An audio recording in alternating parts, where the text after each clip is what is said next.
There it is! Oh, okay. No! Ah! At CoCoTALK, we'd like to thank our Patreon sponsors. A warm thanks go out to Al Hartman, Alan Huffman, Alan Murphy, Blair Ledoux, Brendan Donaghy, Brian Joyce, Brian Weasler, Christina Armstrong, D. Bruce Moore, Davey Mitchell, Diego, Disney Saints fan, Eric Canales, Fedor Stamen, Glenn Hewlett, Graham Webkey, Grant Leedy, Jason Bucata, Jason Downs, Jenna Farron, Ken Reichert, Kyle Etter, Malfunct, Michael Pitsley, Paul Fiscarelli, Paul Shoemaker, Richard Lorbieski, Rob Inman, Stephen Wagner, Steve Bjork, Terry Steen, Terry Steggy, The Backyard Shed Gang, Tom C., Tom S., and Tim Lindner. Thank you ever so much, patrons. CoCoTALK is an unscripted live broadcast. Anything can and will happen. The views and opinions expressed by members of the panel and the live audience are their own and not necessarily those of the CoCoTALK show, its sponsors, affiliates, or subsidiaries. Open minds encouraged, sense of humor recommended. If any off-color comments were made, we're sorry. Hi, this is Dale Lear, designer of TRS-80 Color Baseball, and you're listening to CoCoTALK.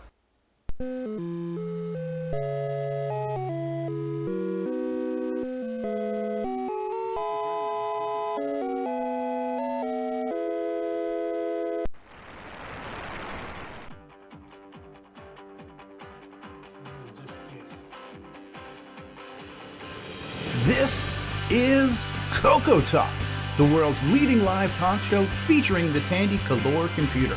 It's time to drop your socks, grab your real-time clocks, and let's rock.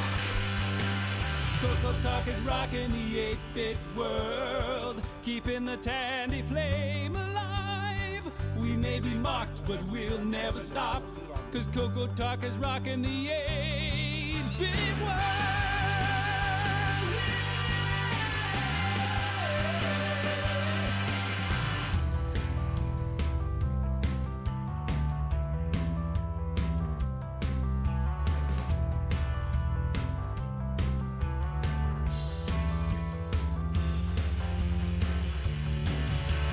CoCoTALK is rocking the 8-bit world, keeping the Tandy flame alive.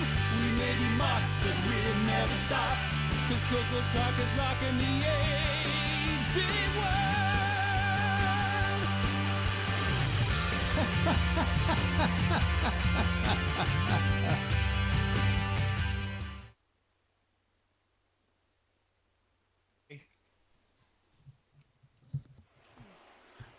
Okay, here we are.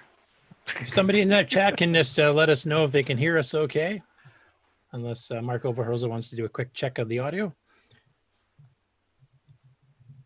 He's muted. And has ice cream hanging off his lip. Yeah, I can hear it. Okay. Tim says he can hear us okay. So welcome everyone to part 2 of episode 170, because 4 hours wasn't enough earlier today. So basically we're going to be doing some news catch up, because we didn't have a chance to do the news last week, and we had quite a bit last week, and now we have even more backlogged, and we don't want to wait another week and then have a show that's 5 hours long of nothing but news.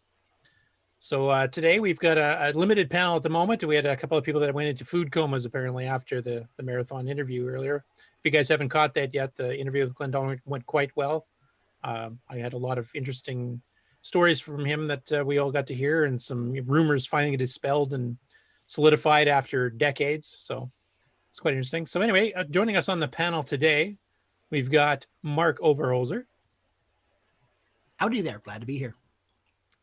We've also got our host streamer, Mark Bosley. Hi. Hope I can find the right button to push. We got some wackadingy Australian boomerangy guy named Nick Marentes. Crikey. Good day, everyone. And we got Chet Simpson, who's just sitting around digging holes. And I'm Curtis Boyle, of course. So, do we want to do the news intro, or do we want to just go straight into the news? Oh, we'll go into the intro. Do the intro. Try to make it at least sort of professional. From around the world, what you need to know. Get caught up on news. news with L. Curtis Boyle. And now a Muppet News Flash. Okay. Yeah, it's on the stream. Okay. Okay, so I'm going to share my screen now. You got screen sharing enabled there, Mark? Yes, I believe I do. Yes, you should be able to share. Okie dokie.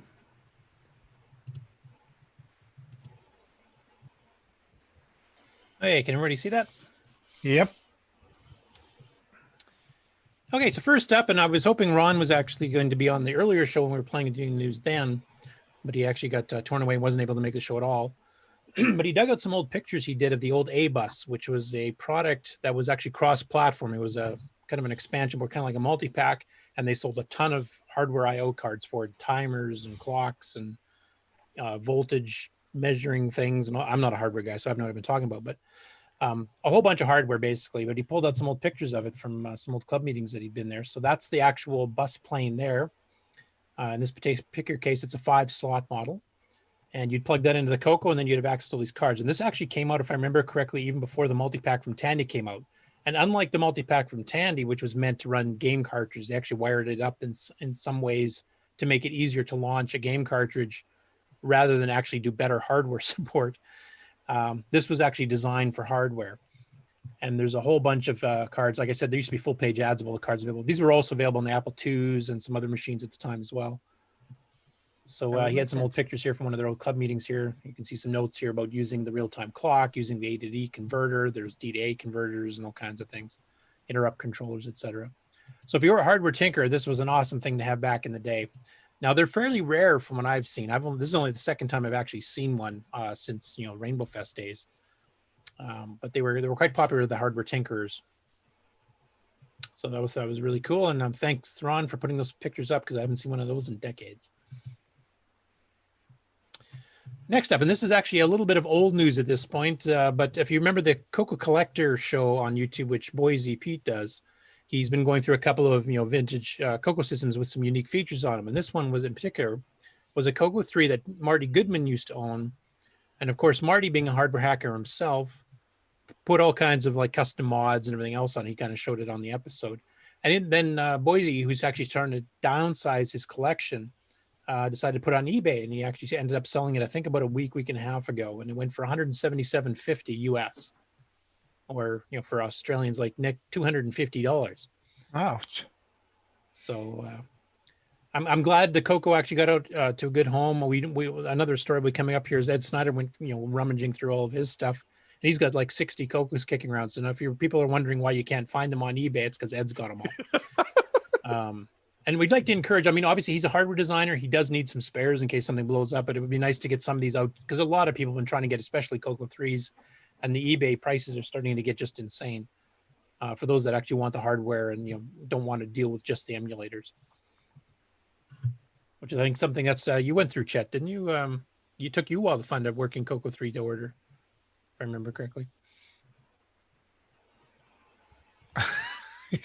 Yeah, sorry, I was on mute. Yeah, when I started looking, it actually took a while, but once the first one popped up, there was like 5 of them. I just snatched them up, and because there was the first one that I got, the first one that I actually purchased was it was a 128K CoCo 3. It looked a little bit yellow, but the power cord had been cut, so I ended up getting that one for $100.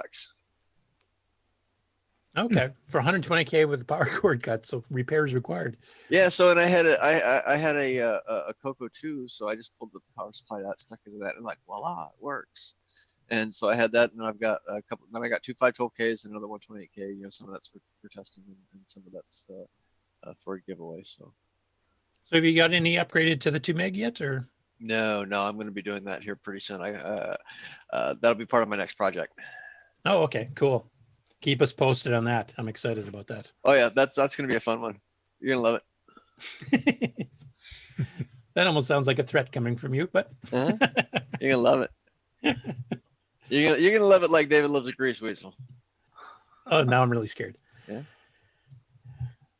Yeah, Nimble in the chat says the lowest he's seen a CoCo 3 around these days is $170 to $200. That's about right, yeah.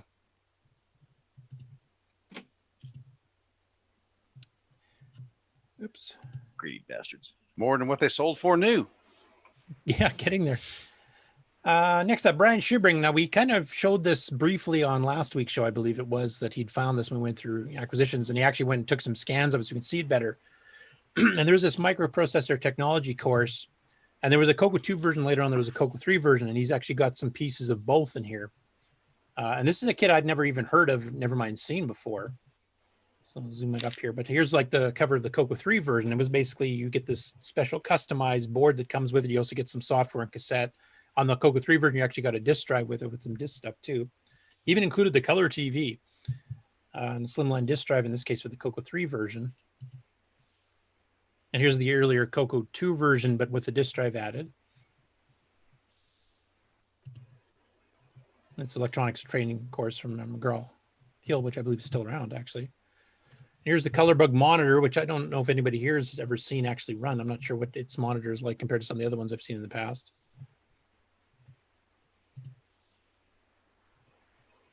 And then they had a basic from visible registers, which is kind of to teach you some of the 6809 stuff, as well as the hardware. So it kind of taught you the CPU as well. And there's the entire package of what you got in the CoCo 2 days.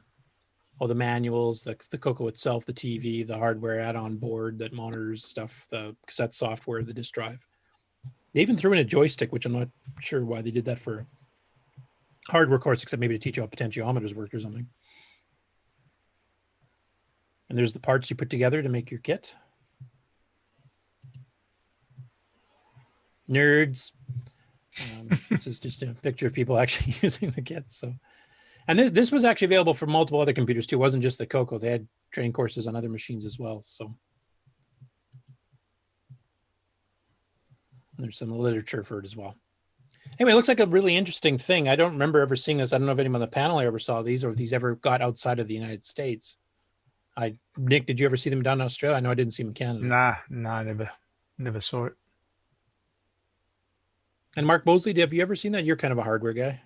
No, I hadn't seen that. So hopefully Brian will find some of the software and maybe post in the archives so we can kind of get caught up. And some of the manuals, if you can scan those too, and kind of see what the whole thing was about, because it'd be an interesting piece of history. Obviously, there was some sort of a deal between McGraw-Hill and Radio Shack. Next up is a video from somebody I'd not seen before. The YouTube channel is called Newsmakers Tech, and it's a Tandy Lab episode. And I won't play the whole video, but basically what he does is he unboxes the entire color computer family. Well, he kind of doesn't unbox CoCo 3 because it doesn't have a box. But he received a CoCo 1, he received a CoCo 2, a CoCo 3, and an MC10. And he actually goes through and unboxes, and then kind of not knowing what the computer is, he will kind of go through and the box, the contents, and most of the time accurately, tell you what's in it. Sometimes he's kind of guessing. It's like a CoCo 1. Yeah. He goes in the order of CoCo 1, 2, 3, then MC10 is kind of a bonus round at the end. And of course, YouTube's going to act up because it's YouTube. Anyway, it's a pretty lengthy video. It's 14 minutes. He's planning on doing some follow-ups with it later, actually running stuff on it, which I haven't seen any of that yet. So I'll keep an eye on his channel. But it was pretty cool. We're getting a lot of new blood, I guess, new CoCo blood. People have not been in the CoCo hobby before. In fact, you'll see some stories here a little later with some quite young people. Actually, the demographics actually going down, which is good because we can't just have us old farts, doing this all the time. We need some young blood to fire us up and keep us honest, type of thing. So.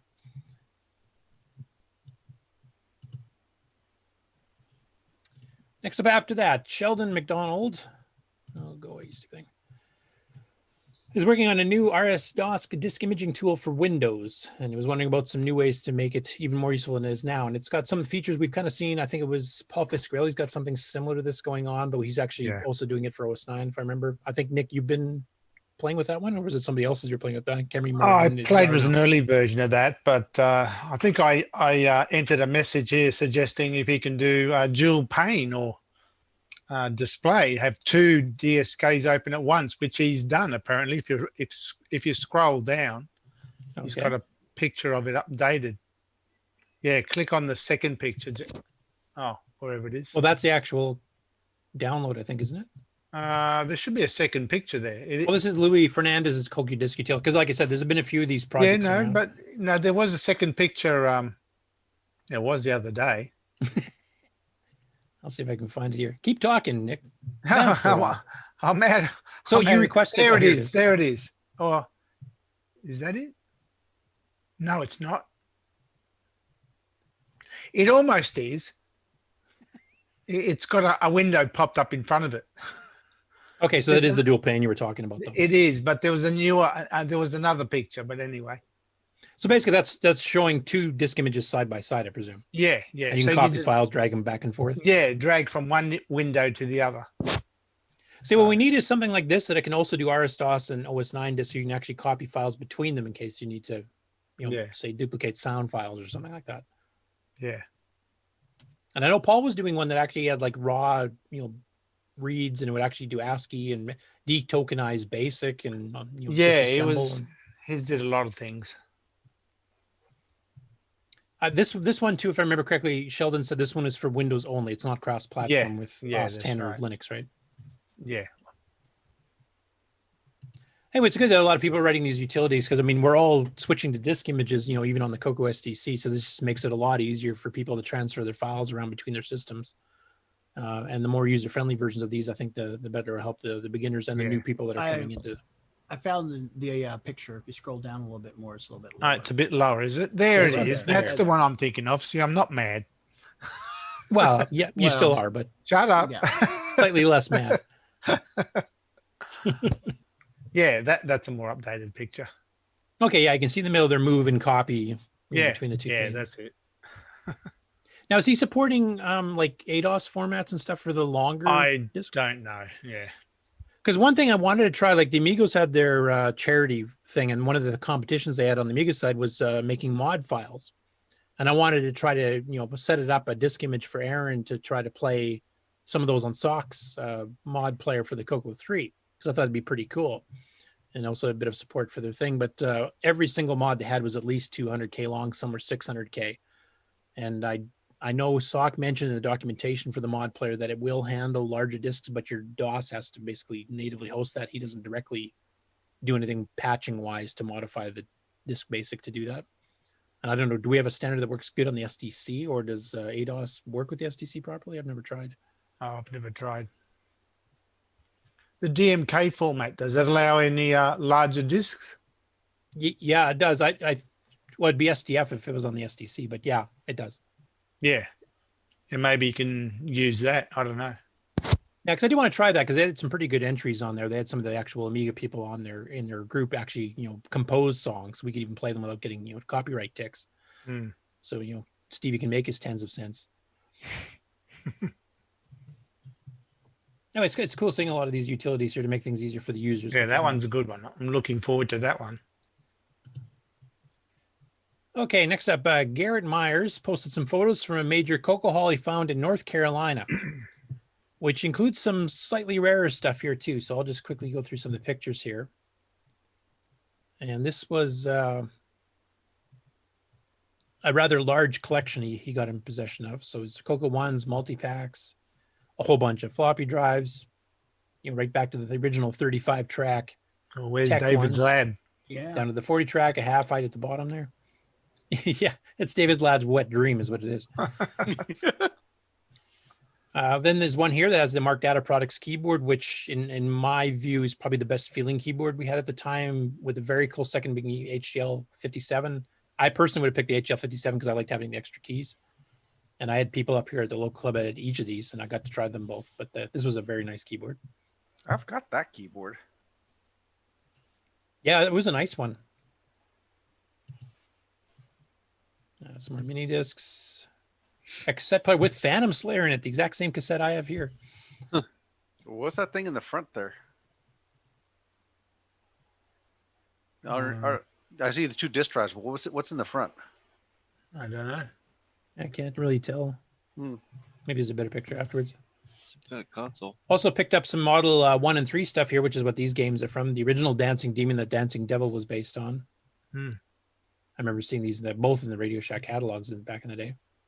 Here's a bunch of discs and cartridges, including Shanghai and Thexter, little Radio Shack color computer catalog, text edit.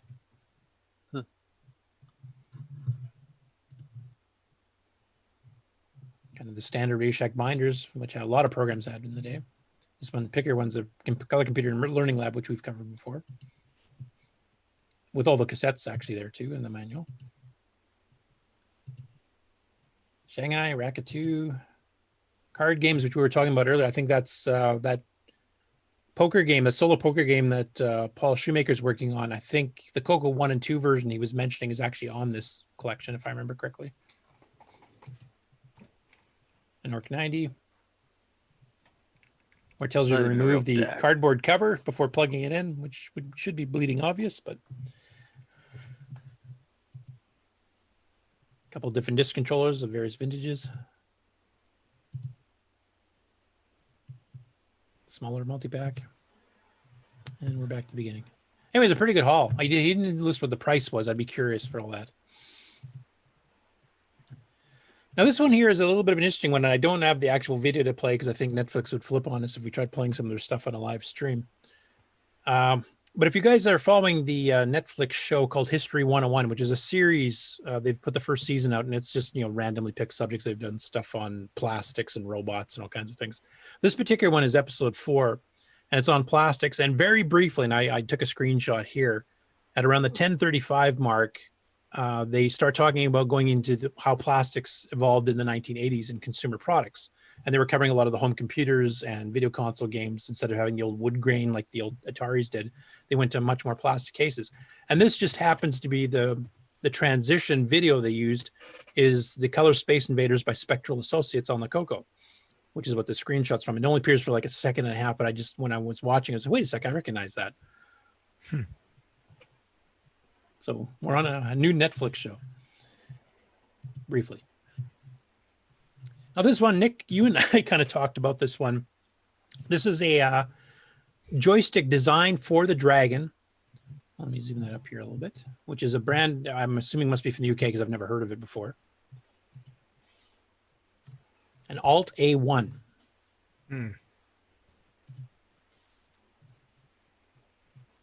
But it's kind of a pistol grip style, but it's a much flatter, narrow one than the Radio Shack Tandy one that they sold. And it's got a switch, I'm assuming for rapid fire or something, or switching between which button's active. Which buttons, I think, yeah. On the Dragon anyway, because the Dragon doesn't support a second button. Yeah. But I thought it was pretty interesting because they did have, like, even their free-floating ones were quite different looking than the Tandy ones. They had a much longer body, like a hand grip part, and then you had the free float on the top, their equivalent of the Black Beauty. But it was interesting to see one of these because it's a common base design that we had here in North America, the pistol grip style one, but the actual design is quite a bit different than most of the ones I saw from back in the day.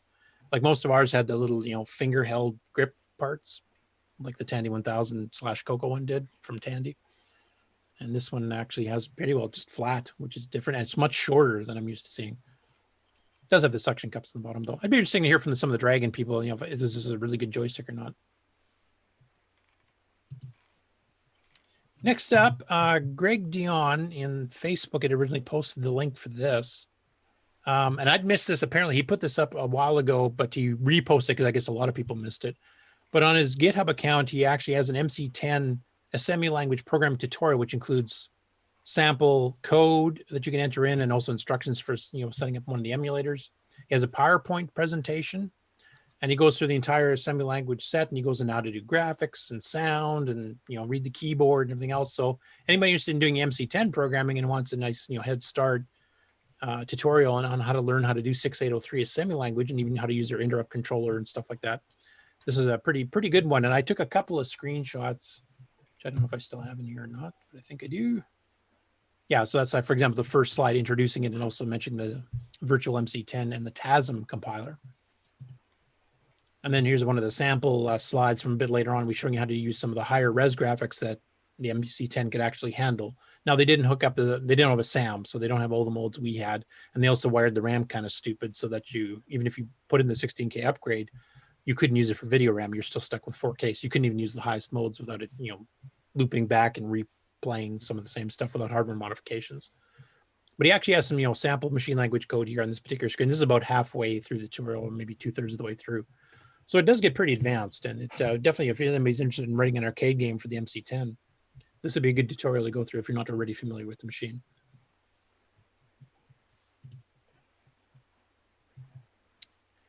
Okay, I want to just close some of these windows off so I can get my reaction time in my machine a little bit better. Okay, so this is vlog number 8 on the Roland's Recycling YouTube channel. This is another younger guy who's picked up a CoCo. He was born in 1992, so I feel really old. And basically, he's working on firing up a CoCo 2 that he acquired for the first time, and he's got his electronics desk here set up, so he's kind of like going through the electronics and making sure everything works. And he likes bricks. Actually, he uses it for the soldering iron. Actually, he uses it for everything. One looks of it. Anyway, it's a pretty lengthy video. It kind of goes into a fair bit of detail, and he has a pretty interesting testing scheme set up. Let's see if we can find that. He's got an interesting amperage testing system that actually involves a heat lamp. Unfortunately, YouTube's being a bear's ass today. Yeah, it doesn't seem. This is also not going to work for stuff that's like, that's going to draw 800 watts or whatever. You don't go plugging that into this. And honestly, it's probably just going to fry. Anyway, he starts fiddling around. He's trying to get a good video signal out, and he made a cable for it. And the original cable's kind of snaky, and then he finally figured it was the cable the problem, not the RSDOS or the CoCo itself. Like, here's the original signal he was getting. Let's shut the CoCo off here. But once he finally figures out the cable was snaky, because you hand wired and hand soldered the cable really quickly before starting, and then oh my goodness, would you look at that? Not up to this point. Well, that looks a hell of a lot better, doesn't it? So there's something with this this other adapter or the cable I was using or something. So anyway, it's a fun bit. He kind of explains his background while he's doing things, and he kind of explains what his purpose in doing it is, and some of his test equipment, how he's got it set up. Hopefully he does some more further stuff on it too here. He's only got color basics, so maybe he'll upgrade it later or something too. Next up, this one I found fascinating. I was actually hoping Stevie would be on here to kind of discuss this one briefly. This is another person that's new to a CoCo, but he's very young. Like, he's probably even pre-teen or right around the teenager era. And he's actually got a series on YouTube that he basically goes and rummages through garage sales and stuff, trying to find old electronics. He's been collecting CRT TVs and other old 8-bit video games and stuff. And actually, one of the things he ends up picking up here is a CoCo 2 in this case. So he explains how he found this one. He went with his mom shopping, kind of got dragged along, and there was a Vortex video game store near where she went shopping. So he found the CoCo 2 there, which was on sale for $10 as is. And the power cable, just like Chet had mentioned on his CoCo 3, the power cable was cut off. Was this some common thing that electronics people did? I don't understand why these machines are showing up with power cables cut off.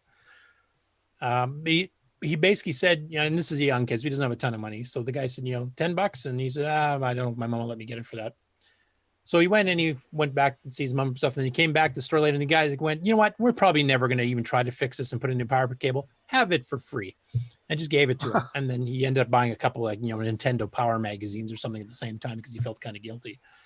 But he basically got it for free, and he hasn't got it quite fixed yet, but I'll just play a little clip here as he's going over his CoCo. What the heck? Okay, they don't allow cameras there, even though I saw a YouTuber in that same exact Oh, YouTube bugger up. store. Whatever. So, this TV I got earlier. Can you guys hear it in the okay? Is the volume episode, okay? Yeah. As nice as it is actually pretty perfect for pairing up with this Tandy color computer. I mean, it's not perfect, obviously. You're not going to be able to put it on this. Very thin. You probably have to get some sort of monitor and then a bunch of adapters and whatever. But since I got this thing, and this other CRT is just for emergencies if mine ever dies or, whatever. I don't know. I'll find a use for it sometime. But this colored computer will be very nice to fit with this, considering it's about the same size, and it has an RF, unlike the other one, big part. And yeah. And since the only thing wrong with this is the power cord, and all you gotta do is just put it on, get the video cable. I don't need any controllers, although I will get some cartridges and a joystick maybe in the future. I might just use this to do Tandy's version of BASIC, who knows? I don't really care about these games, to be honest, but if I ever find a good deal, yeah. But yeah. So today's episode of Thrift Store Stuff was extremely successful. I got a free Tandy color computer too, even if it's broken. Obviously free TV at the end of the street, which I'm probably going to use. Yeah, it was funny with the TV. He was actually at a garage sale down the street, and he was pulling a little wagon. The guy just, said free pickup, just take the TV. So he got all this for free. But I find it fascinating that somebody that young would actually have any interest in a CoCo whatsoever. So, they might be looking at the next Chet Simpson here for like Digger 14 or something. I don't know. They already have the cutoff power cord in common. So, sorry, what was that? It's going to grow his hair a bit. The only thing I can think of is a reason to cut the power cord off is if there was some sort of a safety issue, either with the cord or otherwise the machine too dangerous to plug in. I think a lot of places do that so that they're not selling something that could potentially be dangerous. If they cut the cord, you can't turn it on. So they say, well, it's not dangerous. Yeah, liability. Liability becomes the person that has to take it apart and put the cord back in. Yeah. Does that sound logical, Chet? I mean, yours was cut off too. Do you think it was the same thing, or? I think that's what they do. I don't know, but I'm gonna ask Google. Let's see, how do we do this? Could be somebody just wanted the power cord and they couldn't see if keeping the rest of it. The worst thing is, because he's a kids channel on a kids friendly type thing set up, he's actually got comments disabled, so I can't even give him any help or suggestions. Like for example, his is a full keyboard and it says Tandy color computer, not Radio Shack. So he might even have the true lowercase one. I was going to give him a tip about that, but I have no way to contact him, unfortunately. Anyway, I thought it's fascinating just to find somebody that young actually interested in, first of all, in CRTs and the old stuff, not the new stuff. I mean, he plays some new stuff. You can see that in some of his other videos he's done, but he definitely likes some of the retro stuff. He was playing like an old Nintendo in one of the previous episodes, and he's been hunting these CRTs. He's actually picked up a couple of them over the last month and a half. And his parents are okay with him collecting all this old crap, which is kind of cool too. My mom and dad would just maybe take the old stuff back. So Mickey just says, shove the wires in a socket. Call it good. Just don't stick it in a grease weasel. That's all I got to say. Apparently, one reason that it happens is that when stores discard particular merchandise like thrift shops, they will cut the cords on electronic devices so that they aren't usable to reduce dumpster diving. Oh, okay. They don't know us. Yeah, we do it anyway, whatever. Yeah. And I know here in Vegas, like when they go through and they like if they do stuff at the hotels where they pull the electronics out, what they'll do is if it doesn't work, they'll cut the cord.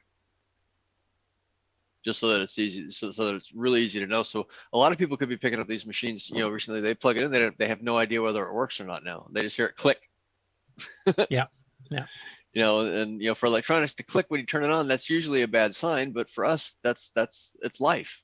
Yeah, the power relay worked. And if you type motor on, you can hear another click, even if you don't have a TV to hook it up to, so you can check it out. Yeah. Yeah. Okay, that's interesting. Okay, this next one here is a pretty cool one. Now, the guy, his real name is Peter. He's from France. His YouTube name is 8-Bits in the Basement. If you remember that, he was actually in the chat. It's the first time he's watched our show. He actually sent me an email after the show. He's here right now. Yeah, he's in the chat now. Oh, is he? Hi, Peter. Hi, Peter. Hey, Peter. He's actually got here, and I'll just do a little bit of preamble before I start playing it, but basically he lives in France, so he's actually got the SCART version of the CoCo 2, the official SCART. This isn't some hacked upgrade of a PAL machine. This is an actual SCART machine. Now, he's not super familiar with the CoCo. He just acquired this himself, and he put in one of the emails to me, it's a lot cheaper to get CoCos there than it is some of the other machines that are popular in France. And he can probably give me more details in the chat here than I can. But at any rate, we're going to try to get him on the show actually here, probably, I'm trying to remember what he said in the email, probably around August 8th. So in a couple of weeks, we'll try to get him on and they can actually show us, and anybody has any questions about the SCART board and the way it's laid out. Now, some of you hardware types like the two marks, etc., can maybe go through some of it. But I'll play a little bit here where he's kind of showing the SCART motherboard, and you guys can tell me how different this is from motherboards of the CoCo 2 you've seen in the past. Oops, this is probably going to be a little loud. Let me throw that down a bit. Go over there in me way. There we go. Okay, that's that out of the way. Anyway, the chips that are interesting us today are these. They're 2 memory chips. I should mention he did some upgrades too. Upgraded to extended base and upgraded 64K during this video as well. 16K ones. 16K. 16. No, they're 2 8K, which give us 16K. So we've got 8K and 8K, and we want to swap those out for 232K. That'll give us 64K. So it's easy enough. We pull out these two. We pop in the 232K. And then there is a solder point here on the board which says 64K. It's right there. Just these 2 points here just need to be bridged. That's all that needs to happen. We'll put a small little piece of wire just running across the little white line there, and we'll tack it in at either side. And that's it. Now, a quick question here. I know the Model 2Bs had the option for the 244-64K chips in North America.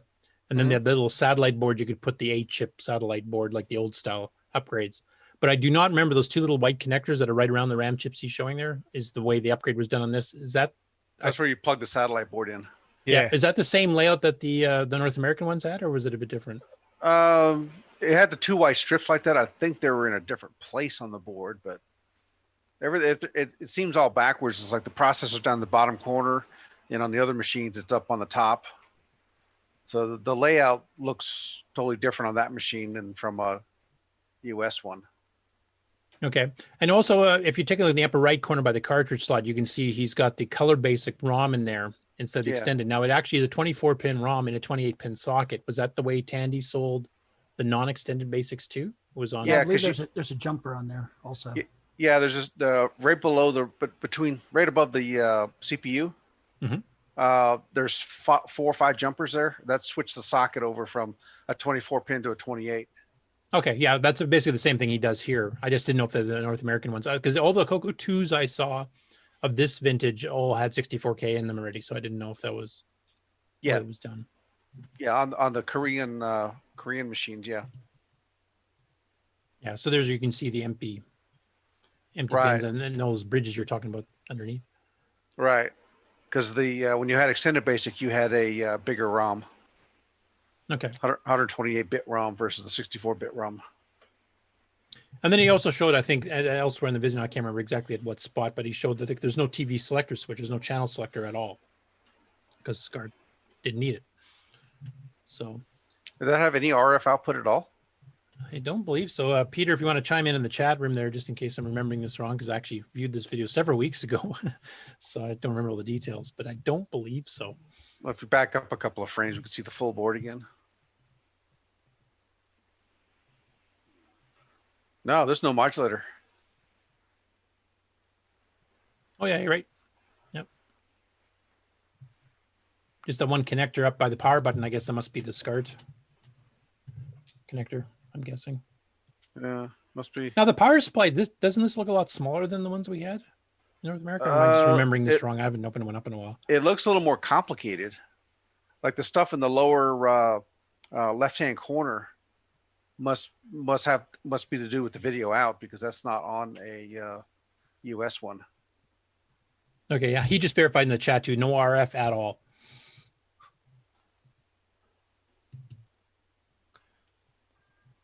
So he's taking pieces apart. Yes, Mickey, 120K bit.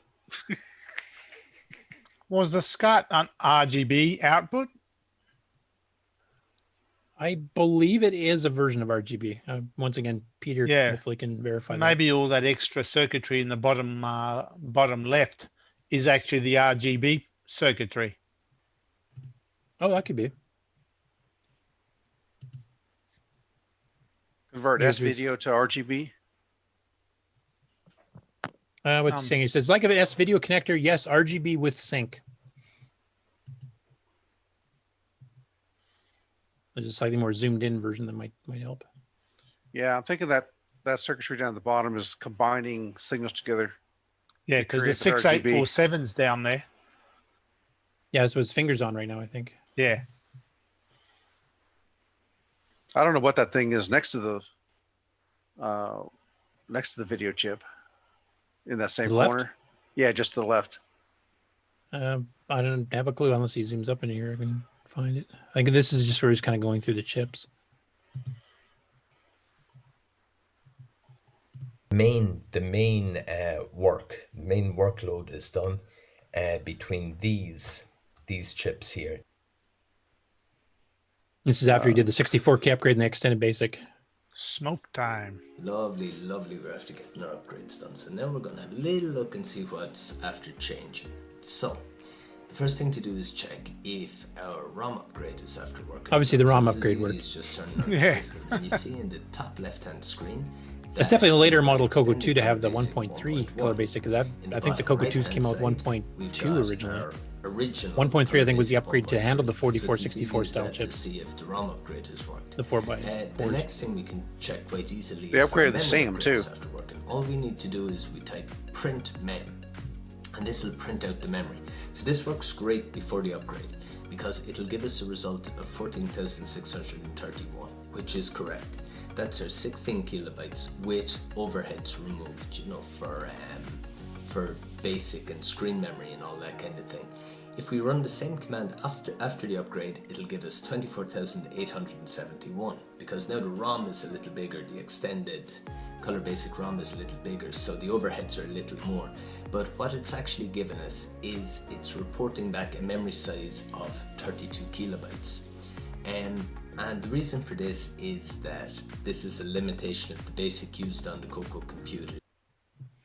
Anyway, it was pretty cool watching it. I had never seen a SCART motherboard, actually the original Tandy one. I've seen, you know, SCART adapters like we have now, but I'd never seen an actual SCART based CoCo motherboard. So like I said, he's planning on being on the show probably around August the 8th. So if you guys have any questions and you want to watch his video there from the link that Mark put in the chat. And then if you have any questions for him, if you want to, you can even send in the questions to me a little bit ahead of time and I can forward them off to him. And he can, you know, try to figure out some of the answers to it if you have, you know, hardware questions on the board, etc. So we can have a bit of an interview with him on that date and kind of go through the SCART. The video looks pretty good. It's nice and clean. I mean, you get a little bit of capture problem on the upper left there, but looks pretty good. And it's, I think, a fairly rare CoCo. I don't know anybody else that has an actual SCART CoCo. I know quite a few people with PAL ones, but sorry. It'd be nice to know more about it because yeah, it is kind of rare overall. Yeah, I'm imagining like that wasn't even a standard. Like the UK used PAL. I can't remember if the rest of Europe, like Germany and stuff, did they use PAL or SCART, or was it a mixture of both? Everybody used PAL except for France and like Russia. They use something called CCAM. Okay, so this would be basically a uniquely French machine. Yes. Yeah, so it'd be definitely nice, Peter, to have you on to show us the nitty gritty of that board. And that probably should be a 220 volt machine as well. Yeah, it is. I think he showed the underside sticker earlier. And 50 hertz. Let's find it here. This was his unboxing. Fairly clean. Super clean. Yeah, it's in a good shape, really good shape. Obviously, I haven't tried to solder anything on it. Covered in burnt hair. Yeah, here you can see the channel selector. The plastic's not even punched out. It's actually still in the mold. Yeah. And the two TV connectors are a little bit different too, if I remember correctly. Other than that, I think it's pretty close to the ones we're used to. And I don't know if you can see that there, but yeah, it does say 220. 220, 240. Yeah. Yeah. But it's a 3134A though. Is that the right part number for? Sounds right. I have to look it up. And the serial number, I'm kind of doubting that, you know, Tandy sold 2 million CoCos in France. So I'm guessing that the 2 might be a prefix specifically for that type model machine. Yeah. Or that series, that run. Does it say where it's made? Can't quite see the fine print. 3134A, and yeah, it's European, 220 volts and 50 hertz and 22 volt amps. So that's that. It doesn't have a country of origin on it that I can see. It does say Tandy Corporation. So I'm What was guessing the? Oh no, that's all right. All right. what is he saying here? Sure did 220 volts. We connect to a TV and select AV. And made in Korea. Ah, Korean. That was a cool video. And like I said, I've never seen one of that particular. I've seen PAL. I've seen obviously NTSC. We've seen various versions of them type thing. We've even seen some rare prototypes, from when they were initially making Coco 2s and even the deluxe Coco and stuff, but I've never seen one of these. So that was pretty cool. Never seen a native SCART Coco. So anyway, look forward to that brief interview and kind of going through the board here in a couple of weeks. We'll have the guy that actually owns it and did the video coming on for us. So get your questions ready. Okay, next up. I'm not even sure how to pronounce this. Soren Rooge, I'm not sure. But he did a first boot of a new OS 9 Level 2 emulation with a 4K MMU block size. Now, normally the Coco 3 uses an 8K. Some of the old gimmicks machines did use 2 or 4K. It's based on the Dragon 128 kernel, and the Dragon 128 was actually an MMU-based machine. Without the memory map screen working at this point, the output is going to the serial port. So he doesn't have disk working yet. So he's kind of just getting it working again, but he wants to eventually get this all running in an emulator so he can run some of the old gimmick software that was based on that MMU size. And I know a few of the hardcore old people in the community here, like David Weens, who actually wrote S-Disk 3, I think it was. One of the drivers from back in the day. The powerhouse OS 9 users are quite interested in this. So I'll keep an eye on that project.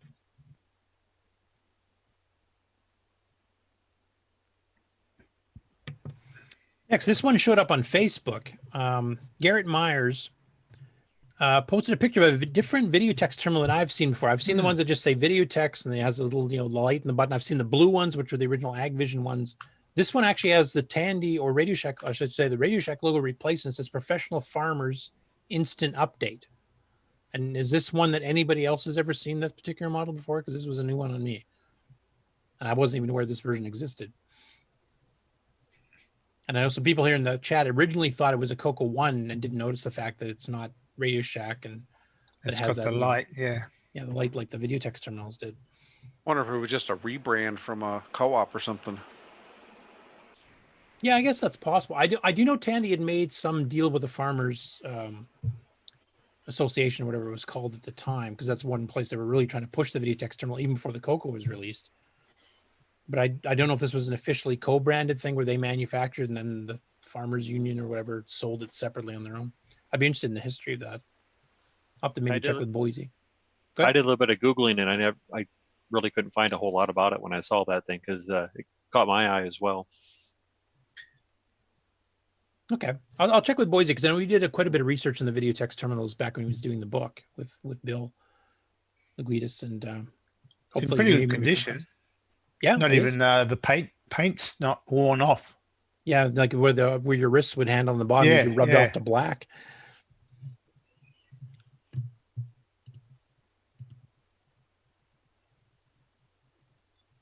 Okay, next one here is from Bart van den Acker in the Netherlands, and he, of course, runs the Home Computer Museum. We've featured this a few times before because his first computer he ever personally owned was a Coco. And they've got some new acquisitions here of some Dragon and Coco stuff just added to the museum. And their museum, I think, is actually just open, with COVID going on. It's actually open to the public again. So there we see a Dragon 64, the Dragon disk drives, which was a fair bit rarer to have in the UK than they were in the States. A couple of the standard Dragon disk controllers, which are the free-floating Black Beauty equivalents, but with the big handle you can hold on to. There's a zoom up. I'm not sure what the little painted dots on the keyboard. I don't think that was standard, so somebody must have added those in afterwards. Either they're blood spatters or something. I'm not sure. There's a close-up, and of course they're running OS 9, so I like this. And they have this switch here on the several switches actually on the Dragon drives. Yeah, I'm not quite sure what that does. That's not standard that I know of. Welcome is spelled different. Looks like one K. says 4080 on the left side, and then yeah. Oh, 4080 track. Yeah, that makes actually the left and right both have then the B switch maybe switches. Were you only allowed to have one drive with Dragon DOS? That sounds kind of odd. So I don't know if that's a switcher between drives or not. And there's the actual Dragon version packaging of the editor assembler debugger from OS 9, Basic 9 itself, C compiler, and the OS 9 system programming manual, which honestly is a lot fancier than the ones that Tandy sold. So it looks a bit more impressive. And then Dragondur extra edity. I'm not even sure what that means, but I'm not even sure what that software does. And then he picked up a CoCo One. This is an actual 4K. You can see the paint rubbing off here. Yeah, that one. The black that we were mentioning before. Because it's 4K, I don't believe the F boards were ever sold with 4K. So this has to be an E or earlier. Probably a D, actually. Possibly an E. So this would be the same model that I originally had. I had a D board with 4K. That was my very first one. And then back to the beginning. So, anyway, if anybody ever gets a trip out to the Netherlands and wants to pop in the museum, they actually allow some hands-on with its stuff too. And they've got Cocos and Dragons and Commodores and all kinds of stuff, as we've shown before.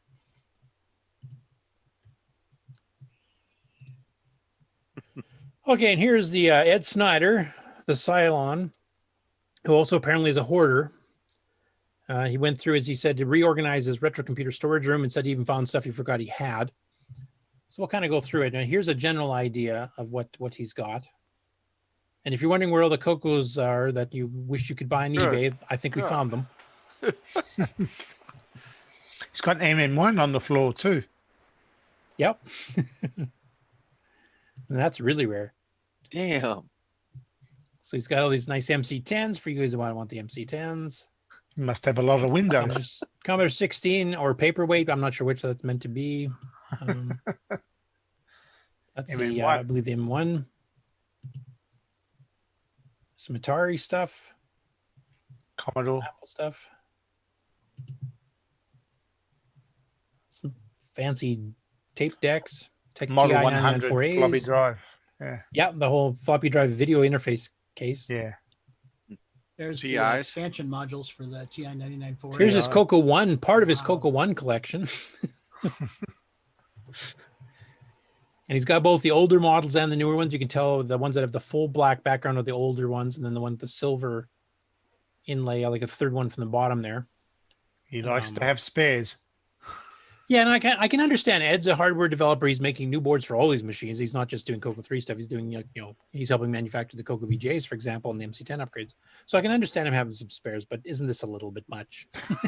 Well, he needs to have every version so we can test the compatibility. Oh, I guess that's true. I never thought of it. But mind you, the CoCo One only had D, E, and F boards and a very rare C board. I count more than 4 there. Maybe 2 of each in case you blow one up and you have to switch it around. But he's got more on the couch here yet. We haven't got to. So there's a couple more CoCo Ones, including some that even have the CoCo 3 keyboard put into it. Or actually, no, that's one of his CoCo Mech ones because the color's on right for the CoCo 3. And he's got some Dragons, of course, and some Commodore stuff here as well. Amstrad. Yep. CPC Amstrad.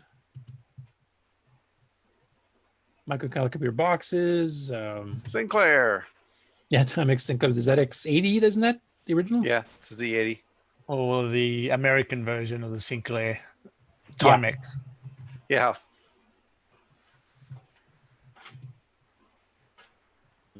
And some development Altera boards.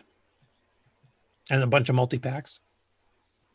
I think pretty well every vintage he's got there. He's got the original gray. He's got the fat rounded white one, and then he's got the smaller version of the squared off Tandy multi-pack as well. And there, if you want some CoCo 3s and 2s, I mean, once again, all the ones missing on eBay, here they are. Like several dozen of them. Well, hopefully not. Those are not just the ones customers have sent him to fix. Well, he said this was his storage area. So I don't think these are customer ones. I think these are just ones that he has on his own for however long. Wow.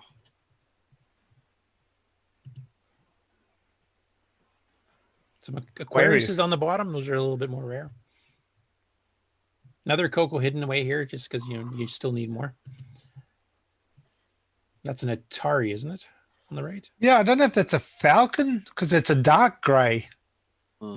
Yeah, it could be a TT or a Falcon. I can't remember what the heck color those The were. Falcons were dark grey, but I don't know. Is that a Falcon or is it a spray painted white one? Grey one, normal one. Yeah, I can't remember. Do you remember what color the TT030 was? Well, they were the light grey. It was only the Falcon that was the dark grey. Okay. Like I remember the original STs and the various models of that 1040 set, but I couldn't remember what the TTs were. That could be spray painted because look at the keyboard. It was really yellow. Yeah, the floppy drive is yellow too. Maybe they designed it that way. Yeah, so I reckon they've spray painted, or someone has spray painted the case. Could be. Could be. There's Dragon Martino on some more floppy drives because, you know, he likes Dave. Some Macs. He's got some Power PC Macs under the table, some 680XO Mac on top of the table there. Over in the chat, Dave and Sharon saying an MSX on that last screen. Yeah, there and then was. a Sony Hitbit. This one? No, one back. The one to the left here on is the left? an MSX, yeah. or a Sony MSX Hitbit. Oh yeah, Hitbit on the. Yeah, I can see that there. Was that the one that had the cassette drive integrated in it? In the is that what those orange buttons on the bottom left are? Could. I thought there was a system like that that had the cassette Yeah, drive I integrated know with which one you're saying. Yeah. And saying maybe Ed will flood the market and bring prices down.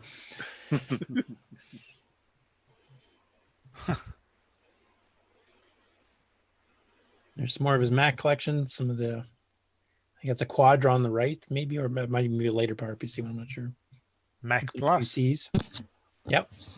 The original 512, well, not the original, but 512K model. 1 meg. The actual WAS signed Apple II GS. Yeah. And some Centruses, I think, on the left there. IBM on the back. Yeah. There. The WAS one was painted on the case. The first, if I remember right, 50,000 units came like that. Yeah, and he had one of each, one with the WAS signature and then just one of the regular ones. That's a TI-99, I'm pretty sure there. Yeah. Several of them, actually. 4A, most likely. Yeah, no, the silver 4A, because it wasn't the other one white or something? I can't even remember anymore. Yeah, the later ones were white. The new one was, yeah. Yeah. Anyway, that's Hoarder Jim, or Hoarder Ed. Well, you know, if a person started buying stuff, 8 years ago, I mean, stuff on eBay was far, far cheaper just 8 years ago. Now it's just crazy, some of the prices. I mean, I watched Coco 3 the other day. There was nothing fancy about it. And the last minute, it went from 200. I think someone, by the time they paid shipping, it was over $400 that somebody dropped down for a Coco 3. Was that at least like 512 or 2 meg or something? Or was it just 128? It was just a regular Coco 3. People must just got caught up in the auctioning side and just went nuts. So, yeah. So what Ed actually has here is an investment for his retirement. Yeah. Potentially, yes. Yes. By the time he actually does retire, he'll be selling these for like $1,000 each. He's probably got enough to buy another house at this point. Or he's got a problem. Yeah, he's got a problem of having too much money. He's like you with your Ferraris. Oh, yeah. Yeah, keep my Ferraris in the lounge room as well. Hey, we were going to talk about that, Nick. This was one is from Robin Buckley. It's kind of under sad circumstances, this particular Coco. His dad passed away, and his mom was trying to get rid of some stuff that she didn't need. And so he received his father's old Coco 1 with 32K RAM and a fairly low serial number. This is a PAL Coco because he's in the UK. And so people are speculating this might actually be from the second run of boards because this looks like a bit more modern. But here you can see it's 119. I have seen 3-digit ones before in the States, so that kind of conclusively proves that the serial numbers were started over again, either for PAL in general, maybe in different countries, I'm not sure, but definitely that number was reused. That was so, we're always trying to figure out what the final sales of the Coco were, because for some reason, Mark Siegel and the rest of the Tandy people just won't reveal it, and I don't know why, since Tandy no longer exists, really. But that does prove that the numbering did start over, so there is probably a bit more than some people think were sold. And this one actually got officially upgraded. You can see the stickers on the bottom from Radio Shack Tandy themselves here, upgrading the ROM to extended basic and upgrading the RAM to 32K. And he also got go ahead. Were even the PAL versions manufactured here in the States? Because it does say, US, by Tandy on the bottom there. So I think they were. Yeah, the CoCo ones for sure. I think, like we were mentioning before in the SCART one, I think the later CoCo 2s were actually manufactured in Korea, no matter what country they went to. So. Yeah. The funny thing here is, of course, even though this is a UK version of the CoCo with 220, 240, it does spell color wrong. I mean, the American way.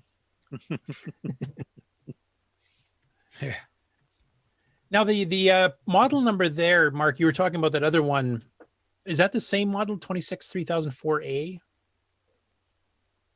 Is that the same series? Like, are all PAL ones the same, or would SCART be a different postfix? I think 3004 was. Or is that just mean the voltage? They have 3004 here because I have one. I have a 3004. Okay. Yeah, I have several. I have several O4s and A's, and yeah, they're. Yeah, all... I think the A referred to the F board. Okay. Makes sense. So the model number is actually the same whether it was a PAL or an NTSC. Yeah, I think so. Well, the first version wasn't it a 3002? One. I have one also. I have a 3001, 3001 and a 3004. Yeah, Yeah, 3001 is a 4K standard basic. And I have a 3004 that has 16K in standard basic. Well, wouldn't this one have been a? Because this one started off as a regular basic with 4K. Or probably 4K. Yeah, probably 16K because it's a 3004.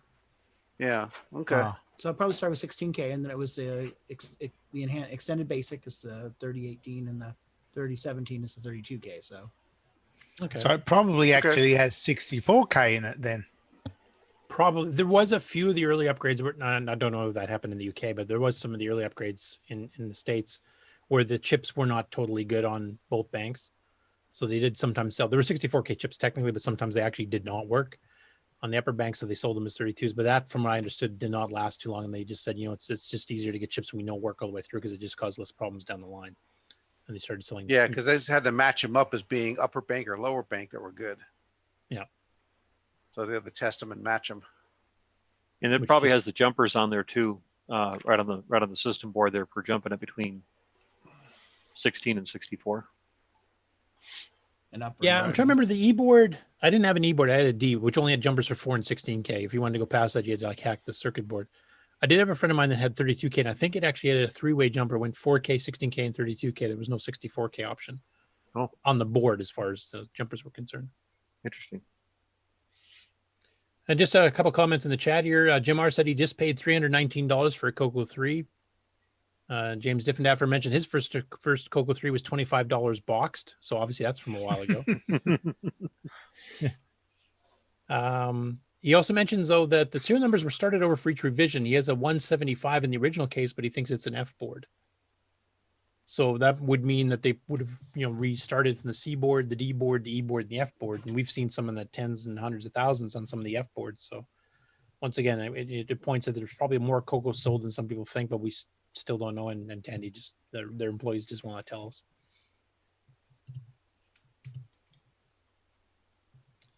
Okay, next one here is from Nathan Bird.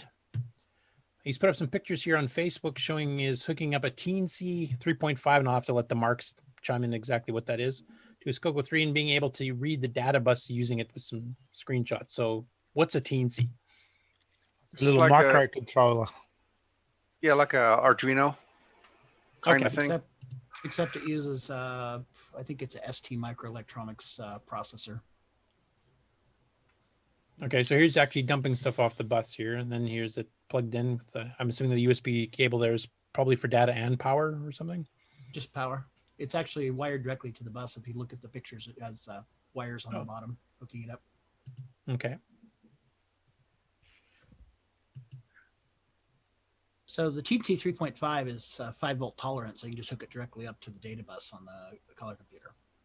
Okay, yeah, I remember there might even be another story here, but there was another Teensy thing where I think they said the 4.0 and above don't handle 5 volts anymore. They only do 3.3 or something? 3.6, yeah. So you need to use basically level shifters with them. Yeah.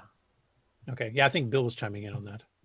That hardware stuff's just over my head, so I'll just take your word for it. You could absolutely lie to me. I wouldn't have a clue. Next one, this was kind of interesting, and maybe Nick can talk about this because this is an Australian story. So Alexander von Hartmann used to work at the Australian Cocoa headquarters. In fact, I think he was one of the head guys. And this is a picture of him in the Australian Cocoa office in the 86, 87 time frame. Now, that was an alternative magazine to Rainbow, was it not? It was. There was the left? Rainbow originally, which was basically a magazine being published, I think, in Sydney or in Melbourne, and they would take copies of the American magazine and then sort of they have a license to print them in their Australian Rainbow. But that guy died. He died somewhere along the way, and it all moved to the Gold Coast, which is near me, and they started up the Australian Rainbow. They were still licensing from the American Rainbow, but they wanted to open up a Australian specific magazine. So they opened up a second magazine called the Australian CoCo. And that guy there, he was the editor of that magazine. And the original guy looked after the Australian Rainbow. I never met him, but yeah, I do remember him. But he was the editor at the time. Okay. For Australian Cocoa. Because he mentions in the text here that he's got a Cocoa 3, which you can see on the left, and a Cocoa 2 on the right. And he was talking about doing things like disk duplication and double-sided drives and stuff. So it sounded like they're pretty advanced. I think they did also have a cassette subscription as well. So yeah, a lot of the programs that were in the magazine, you could buy them on cassette. So I assume that's what the cassette player there is for. Yeah, because I remember Rainbow, they had pictures when they did their tour of their offices in Rainbow, and they had these cassette and disc duplicators that would like write out 5 or 10 copies at a time. Yeah. So I guess Bryce has been talking to him a little bit, and we're going to see if we can actually get him on the show at some point too. Yeah. That'd be a pretty good interview to see what the Australian magazine market was like. Yeah, it wasn't a bad magazine, actually. I don't know if it was a requirement to wear pink pants or not, but hey, it's an Australian thing. Those are shorts. There is a nice OS9 manual on the shelf above his head there. So yeah, I noticed that the first time I looked at the picture too. That just stood out. And like disc manuals and stuff beside it. But yeah, notice it's up high, out of reach. Well, that's because it's heavy. It's holding down the whole desk. It's thousands of pages. I'm really hoping that they can make that arrangement to get him on the show, because that'd be awesome to have him on to discuss the history of, as you mentioned, if he did work for the Australian Rainbow as well as the Australian magazines, that we can kind of get a history of both. Yeah, it'd be good to hear the backstory there. Now, did you know him at all? You said you never visited. No, I never met him. No, I don't know. Did you advertise any of your stuff in there? I did have an advert for when I did Neutroid 2. I actually did print a half-page ad in the Australian Cocoa. I sold 0. Well, congratulations. Yeah, thanks. I try hard. And now you're up to 5. It's probably the wrong game to put in there, to be honest. But don't tell me, you probably would have sold something. But Neutroid was more of a brain F than for most people, I think.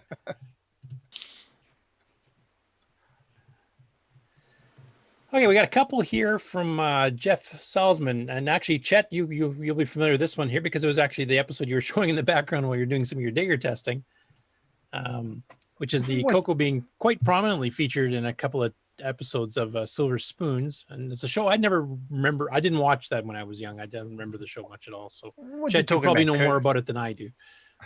Oh, it was a great show. It was an absolute. I actually remember this episode, particularly because. Gary Coleman was on it, and he was so big at the time. I think this was 82.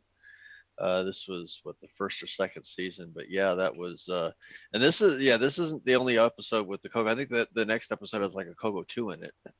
Yeah, I have that picture queued up too. So they actually have it working. Yeah. They actually wrote programs to run for it. It's freaking awesome. Yeah, they actually had like the text going by like they're breaking into steal airplane plans and. I mean, the story was completely ridiculous, but yeah, it was awesome. Yeah, they actually wrote software they filmed the software running on the screen type thing, and then they actually drew like a P-Mode 3 picture of a fighter jet or something like that, and that's the plans they stole.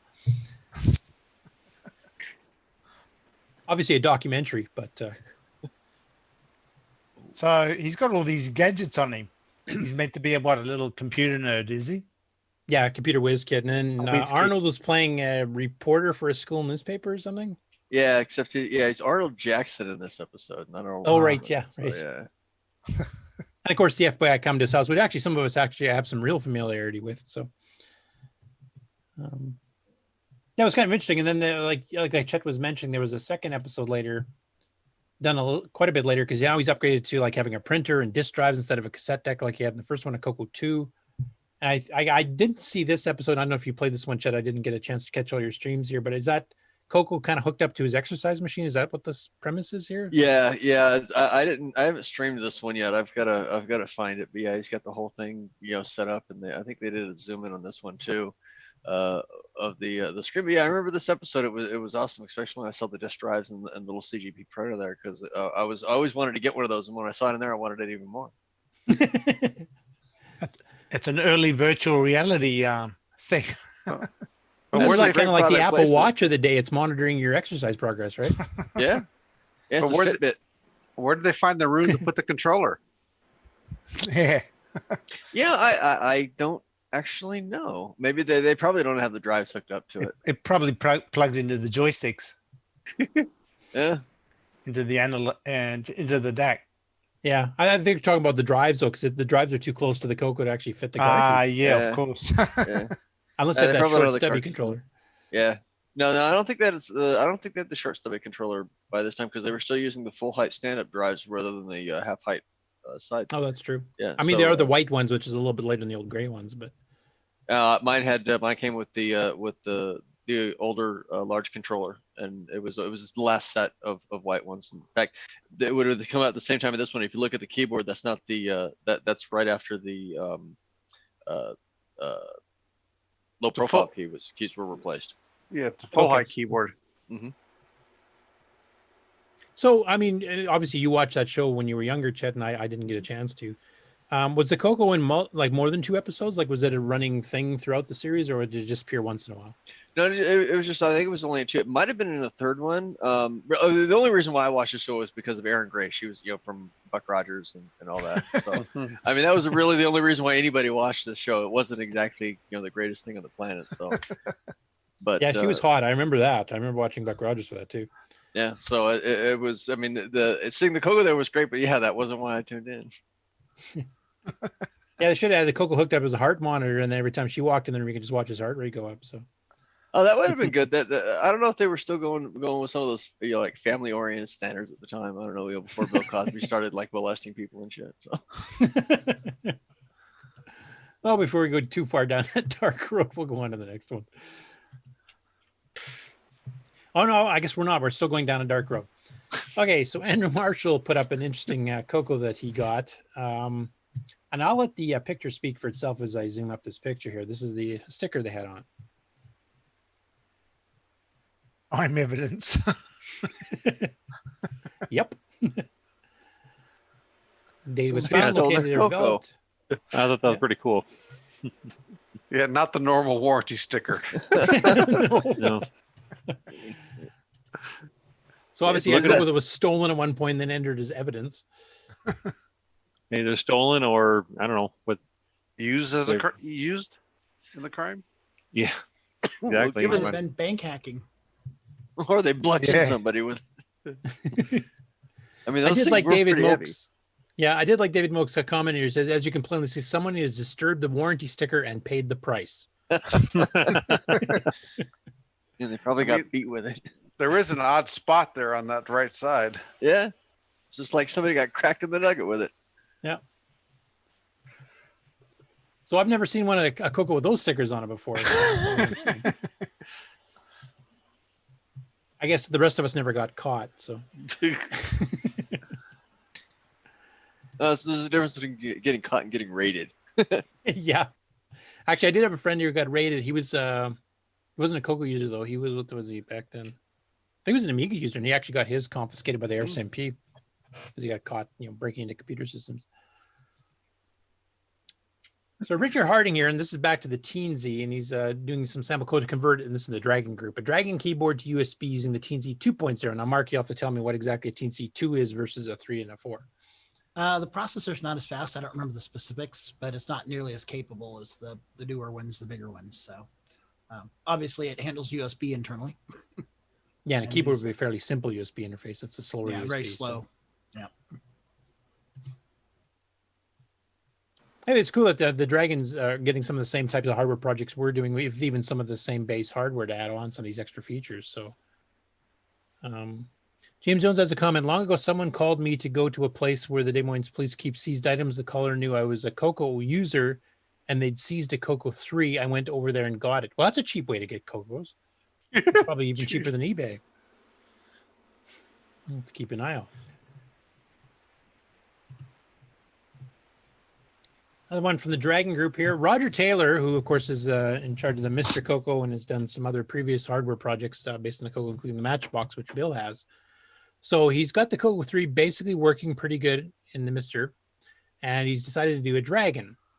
So he's working on the Dragon 64 base here, and he's getting some tips. Like, so the disk controller works a little bit differently. The DOS is definitely completely different. So he's been working on getting that working and getting some help from Phil Harvey Smith, and Karen was helping him with some of the stuff too. And then he's got a video that he did shortly after this post that actually shows him booting it up. And I'll just boot it up to the point where the game is running, but he actually gets Astroblast running from the native Dragon virtualized hardware.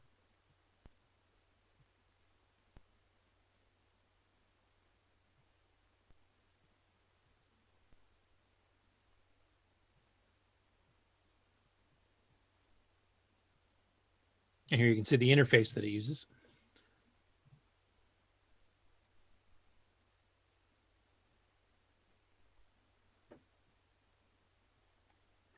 And then Mr. of course can actually emulate a ton of machines. So if you want a good emulation machine based on hardware rather than just software like MAME, this is a good system to get, because you can get cores for just about everything. And he's still working on this as definitely an early beta, as he put it. But it seems to work. And the colors look a bit goofy here. I'm not sure if that's because he hasn't got that fully working, or the fact that this is emulating a PAL system. I'm not sure if he's emulating NTSC or PAL. I know it doesn't look like this on the CoCo itself. It doesn't have the vertical lines and stuff that you can see on the spaceships, and the fuel bar definitely looks weird. But it seems to be, it's getting the point of running software properly. So for those of you who've missed it, keep an eye out for when he gets the final release done. Next one, we got a lot of Dragon stuff here today.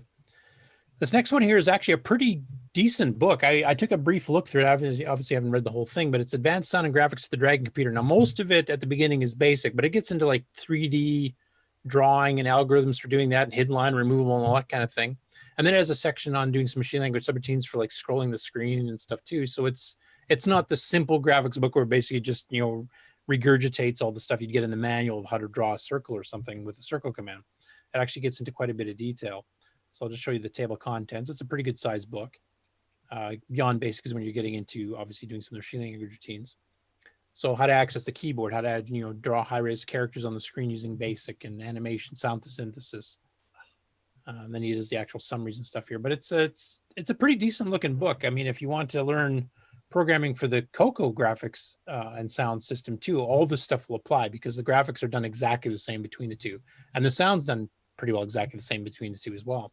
So this is an actual alternative. And this is a freely available PDF you can download, which is nice too. So if you guys want to learn some of the techniques of doing some of the 3D stuff in BASIC, which I don't think too many of the CoCo-based CoCo-based books did. I don't think most of them actually did cover that particular subject as much as this did. It's a pretty decent book. Books that cover it all on any of them. Yeah, like Mark, you actually brought up, there was an Apple II one that kind of explained some of the 3D drawing stuff there that you'd brought up. This one. Yeah. So this is kind of the CoCo / Dragon equivalent, but it was meant for the Dragon first. And as far as I know, this book never came out for the CoCo technically, even though pretty well almost all of it applies. So it's a pretty decent book from my quick glance through it. This one here I found kind of funny. This is now the layout of the CoCo VGA is such that it doesn't fit properly into a Dragon with some of the other hardware pieces that are in there. So this is Tony Jewell's solution, as he called it, the terrible tower of turned pin sockets. I will get this CoCo VGA card to fit in a Dragon 32 if it kills me. In fact, I've just ordered another 10 40 pin sockets. I want to see how higher this tower can go. So that's one way to do a stacked upgrade. And actually, Brendan chimed in a little bit later and mentioned that he actually did the same thing when he was first making sure it would work with a Dragon. So he has this picture here. I don't think he quite meant as many sockets. I don't know if this is a manly thing of how many sockets you can get crammed in there to get it to actually still work. But he has made an updated version. I think it was either Ed or Brendan mentioned there's an updated version of the board that's rotated at a certain angle that makes it much easier to put into a Dragon, unless you have one of the taller RAM upgrades from back in the day. Yeah, I have my Dragon's been upgraded with the VGA on it, and I did not have to do that. I just had to desolder the VDD chip and put a socket in there, and it snaps right in. So. Okay, but it doesn't look as cool. No. I did ask him, if you flip back a previous picture, if you zoom in on that, you can see there on the stack, there's a chip or a pin that's actually bent over, the one that's close to on the right-hand side there, about second from the top. I mentioned that, and I guess that's a data line that's not used, and actually, I guess that was a common practice that they did, was to bend that over, because it causes problems if it's not, I guess. So I thought that was kind of interesting. I thought it might have been by error, and he said it was deliberate. So yeah. Okay. Now I know, like we had some stacked things, like when the 609s came out, the original DAT board that Disto sold was put over top the 6809, and they added up fairly high to get over capacitors and other things too. But we didn't stack tons of sockets. We just had, some pins that actually kind of went inwards into a double header connector. And the whole pin thing was about as tall as this is, instead of using like 5, 6, 7, 8 sockets. It was just one thing that you soldered each of the 40 pins to the CPU, and then it brought it together to a double header that you plug the DAT board in, and then the DAT, of course, went off to the RAM board. A couple of the CoCo ones you have to stack, and if you buy one, Brendan usually gives you 2 extra sockets with it when you buy it, so you can stack it up to get it high enough. But then you still have to cut that post off that goes in the center of the board right there. And at first I was a little reluctant about wanting to cut that post off, because he didn't have the style anymore that has the hole in the middle of the board that would go around that center post on a CoCo 1. And I was actually looking at making a kind of like a remote board. There was enough room underneath the keyboard. I was actually looking at putting together a little circuit board with a ribbon cable and relocating the VGA board under the keyboard and then extending it out that way, so I didn't have to hack up but I ended up cutting the post. But well, I wasn't sure if there'd be a signaling issues or not if you started putting too much distance on the data lines. So yeah, that would be my worry, especially going through all these sockets. So yeah, but it certainly looks cool. Yeah, the leaning tower of chips or something. I'm not sure what you want to call it. But I have a 40 pin, or excuse me, what would that? Are these 20 pin are these 40 pin or 40? I can't remember. Yeah, 40 I believe. Yeah. Yep. So I actually have a 40 pin wire wrap socket. If you guys remember those from the days, they had the wire wraps had the really long pins on them, and like I thought about trying. There you go. Yeah, I thought about trying one of those out to see if that would stack it high enough without having to stack a whole bunch of sockets. Did it work? I haven't tried it yet. I got it sitting there. I had a box of I happened to have an opportunity to grab a box of stuff from a Radio Shack way back in the day. It was about a 2 foot by 2 foot square box. It was completely full of stuff that the store manager did not want to put back on the shelf. They didn't want to take the time to sort it. And she sold me the whole box for like $20. And there's all sorts of various Radio Shack things. And I was rummaging through it one day and I came across that, and it's like, oh, I'll have to try this out. So I got it sitting on the desk. Haven't done anything with it though. Okay, cool. But, yeah. And the next story is another Dragon story, the last one for the regular news here. And this is kind of a unique way to handle the COVID crisis, because of course the UK has been hit, as hard as the States, if not harder. Actually, I think their death rate's actually a higher proportion of the population. But it was kind of an interesting way to deal with masks and still be related. So they actually have Dragon logo masks. I thought that's a cool idea. So did a lot of other people. Unfortunately, John Woodworth, the guy that got these custom made by Contrato, a company over there, he's not selling them. He made a few for himself, and that's it. I thought it was a pretty cool idea. I wonder if the place that makes the CoCoTALK T-shirts would be able to do something like that for us. Yeah, I mean, we've only got, hopefully only 6 months to a year to have these as a hot item, and after that they'll be collector's items. So maybe we should get Stevie to start making some of those and selling them off. We can all wear them at the next Coco Fest there. Might There you have to go. actually, depending. Yes.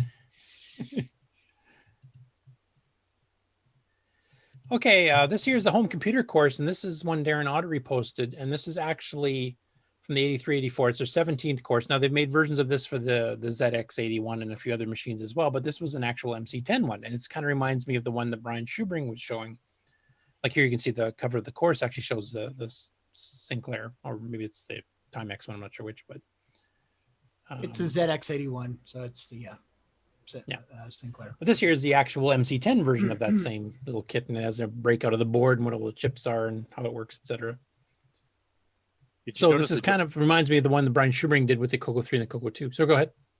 I was going to say, did you notice the joystick? It was very Dragon-esque. The Sinclair one, you mean? Yeah, on the previous picture. Oh yeah, it is too. I guess that's where Dragon stole the idea from. Maybe, yeah. I don't remember there being any joysticks for the ZX. I mean, it's you just had the connection port on the back. You could plug in a printer or a RAM pack, but none of those 15 extensions on the back that made the thing 15 feet long supported joysticks. Or no, that you're thinking of the TI 994A. No, that one's sideways. The ZX went backwards, but you could link literally 6 or 7. I had a friend of mine here that actually had a whole bunch, but I don't remember joystick either, to be honest. There was a third-party company that had a joystick interface. There was? Okay. I think it used the Atari 910. I mean, we got kind of lucky. We had a multi-pack, so you had one thing that had 4 slots you could add extra cards to, unless you want to be like, David O'Connor and actually plug multi-packs into multi-packs, even with the power on. My uncle actually had a ZX81, and he made a custom joystick for it that he basically rigged into the keyboard matrix. He put a plug on the side, and so it'd plug in. I have it now. It plugs it in so you can select with jumpers what buttons you want to represent. It's got a XY joystick that you can. Oh, interesting. I'll have to post. I have a picture posted on my one website. I'll have to post it for everybody. That'd be cool. I mean, we're all into all kinds of retro computers here. We obviously have our favorites, but it's interesting to see what everybody else was doing. Next up, now this is a video that Brian Blake had recorded. I think he said like around 2013 or 2014 or something. It was showing off Bill Pierce's Sound Chaser, which is a multi-format sound player for OS9. It handles Ultimuse 3 files, Lyra files, Musica files. It'll play some of the formats through the 6-bit DAC. Others it might play through the ORC90. It also plays through MIDI synths, obviously, either through the Bitbang or the MIDI card that Jim Brain is now reproducing again. So he did a big demo here, and he actually plays a whole bunch of copyrighted music, so I can't play too much of it here. I'll just play like a little schmidge. But he was showing off some of the features of like the different formats it can play and how good some of the formats actually sound if you have a decent synthesizer plugged into it. And also showing the playlist capability where you can actually have a list of a whole bunch. You can pick songs to play in a certain order and make your own sort of jukebox type thing. So I will play a little bit from here. And we'll start off by playing a song that most Disney fans probably already know. And Disney, I'll definitely have to cut it off soon.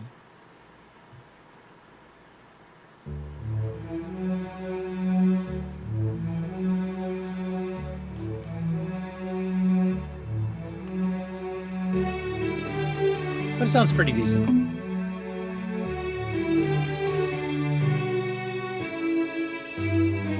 All right, I don't want to get a copyright ding there, so I'll fast forward a little bit to one he particularly liked. It was quite well done for a MIDI track.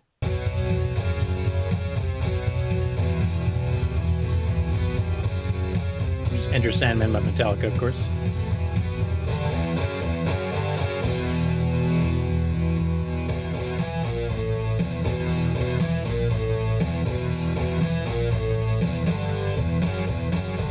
Anyway, I didn't want to get a copyright ding on this, but it was pretty amazing. Like I remember the first time when Bill actually had a Symphony 12, which I think Chet you've heard too, which was a very good sounding set of 4 regular sound chips. And then when you started seeing the actual MIDI synths, like you get a professional Yamaha DX7 or something like that, it even sounded better than that.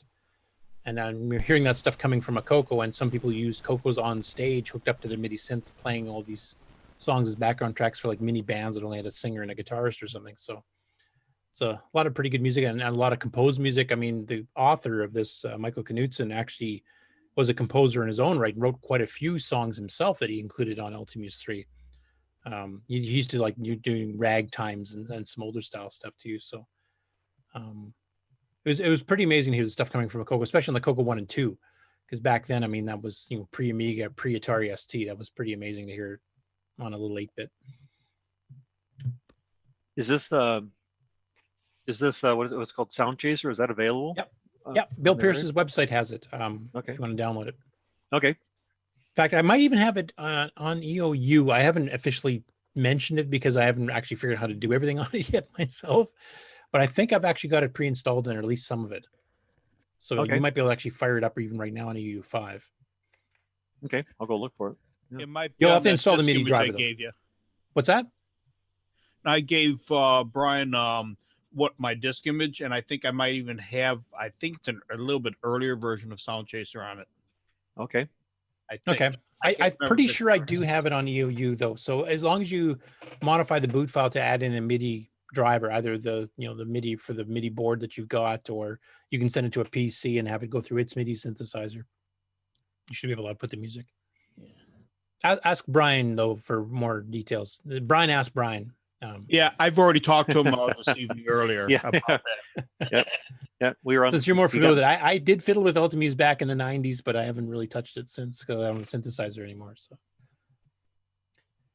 the next one's a very brief bit from Brett Gordon, who's been working on getting some TCP/IP and UDP stuff working on the CoCo, and he's using the emulator to show it here. But he's actually got a kind of a debugger monitor program that's running on a CoCo 3 that it actually is using UDP protocol to send the debugging through the serial ports. So I'll just do it. There's not much to see here, but it's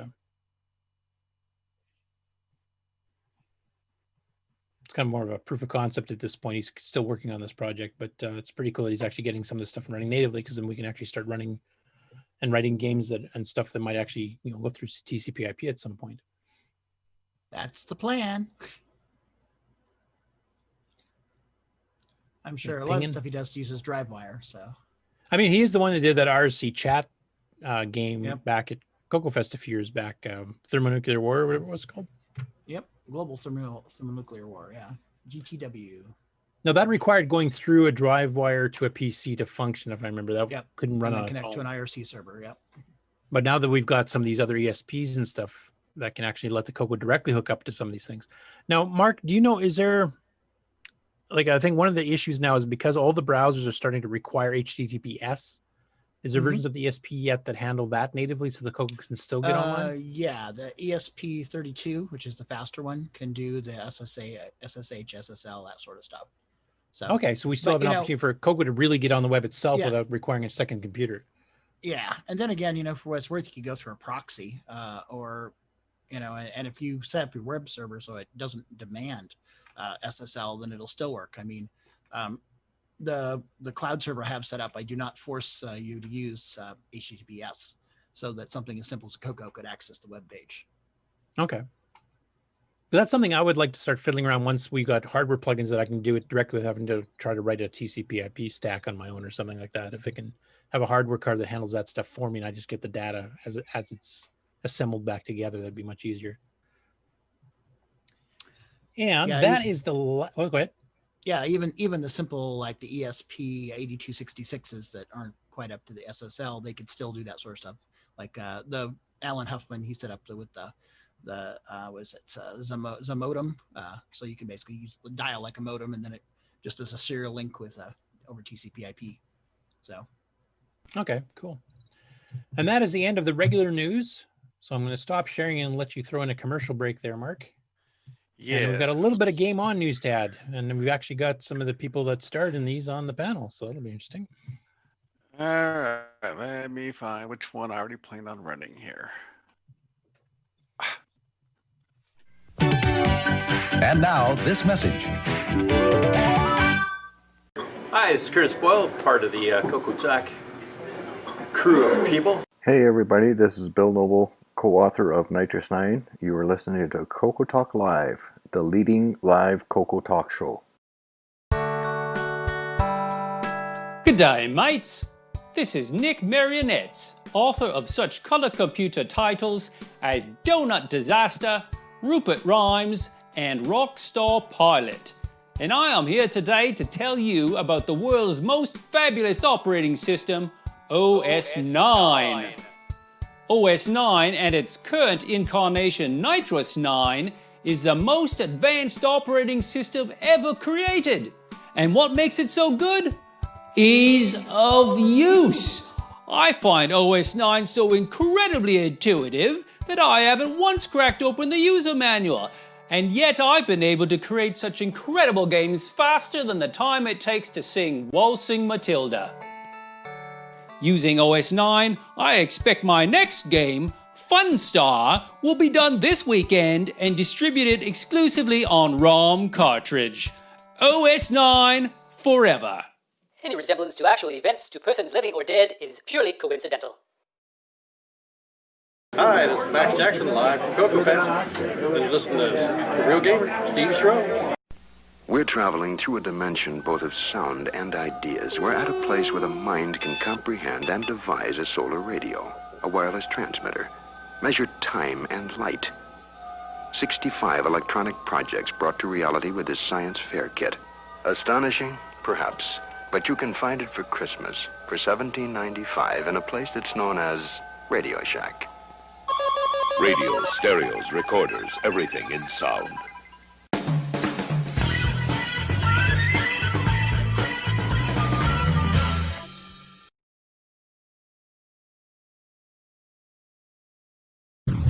A whole new approach.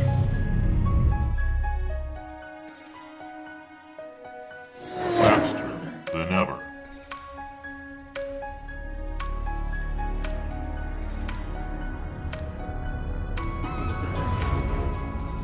A window to a world of possibilities. Clear your expectations.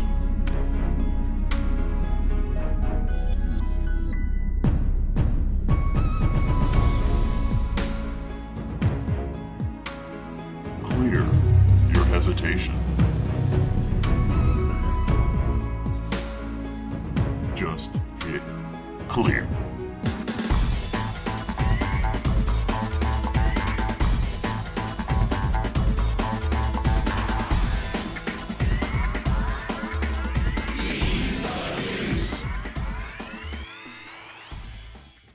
Download EOU today at lcurtisboyle.com. Hi, this is Sean Wheatley, and you're listening to CoCoTALK with the original gamer, Stevie Stroh.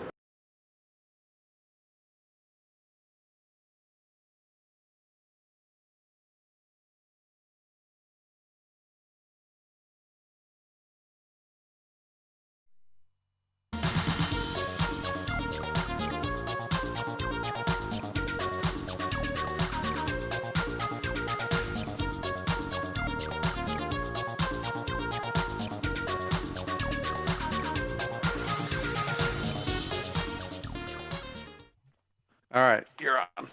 Okay. So welcome to the Game On portion of the news, and take it away, Nick. No, I'm just kidding.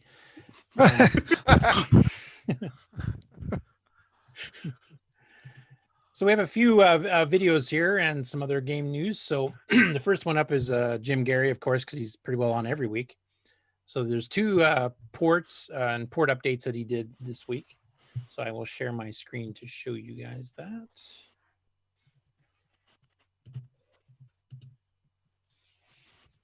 So this here is a Calibeth, which is a port of the very first 3D dungeon crawl that Origin Systems did ever before Ultima. And he'd ported this before for the MC10 requiring the 16K RAM add-on pack.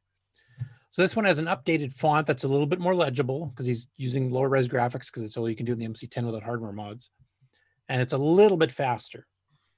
So this is showing the outdoor scenes, and I very distinctly remember playing this back in like 79, 80 on the Apple II. That was actually my first experience doing a D&D style game on a computer after playing the real Dungeons and Dragons from about 76, 77, I guess it was. But the font's definitely a lot better. It was actually hard to read some of the letters on his original font. Speed-wise, it's a tiny bit faster, but not a ton. It's It attractive looks a looking. little thin there. And it was all written in BASIC. There was no machine language routines in this thing at all. It was just all Applesoft BASIC back in the day. I think I might still end up, I was thinking about doing this a while ago, I might actually port this to BASIC 09 and run it at the full res and just throw it in on ease of use with the source code so people can kind of fiddle with it.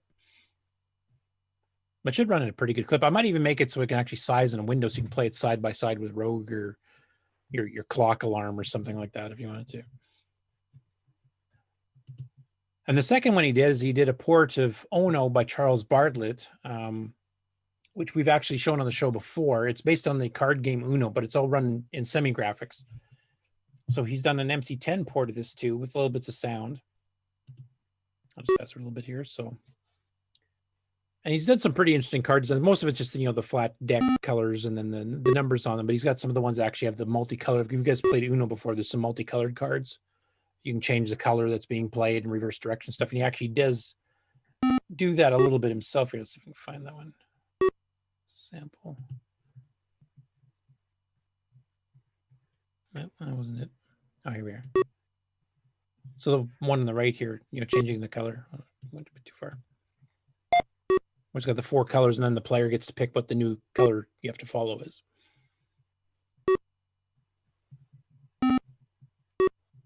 So I mean, at this point, the MC10 actually has a pretty huge game library, and almost all of it's thanks to Jim Gary. So we've had some other people doing some other development for it as well.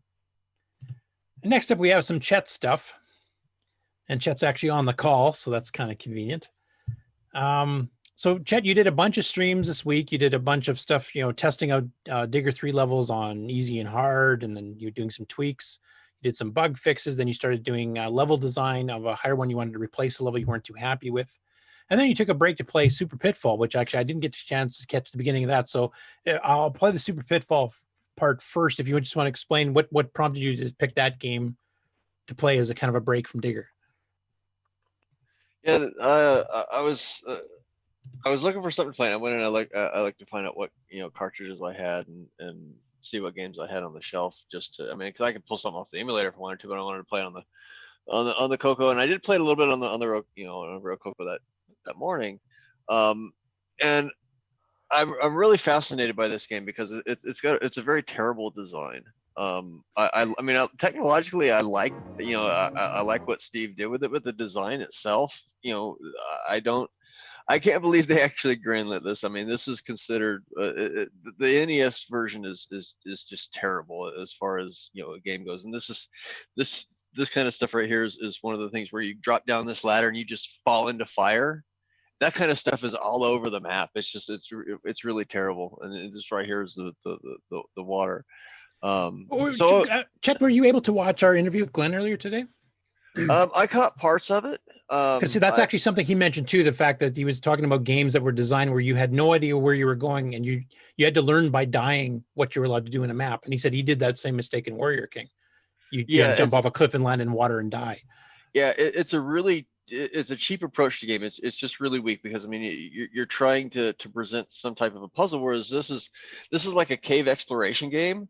But now if you play it on easy mode or a novice mode, when you're running around, you'll get these little flickering symbols that you have to jump into. But if you play it on expert mode, which is what the Nintendo version does, by default, it doesn't have the mode selection. You don't get that. You have to basically jump around throughout the entire map in order to find stuff, and so it gets really, really frustrating because unlike like Pitfall 2, where you had kind of a clear idea of what you need to do, you didn't really have that here.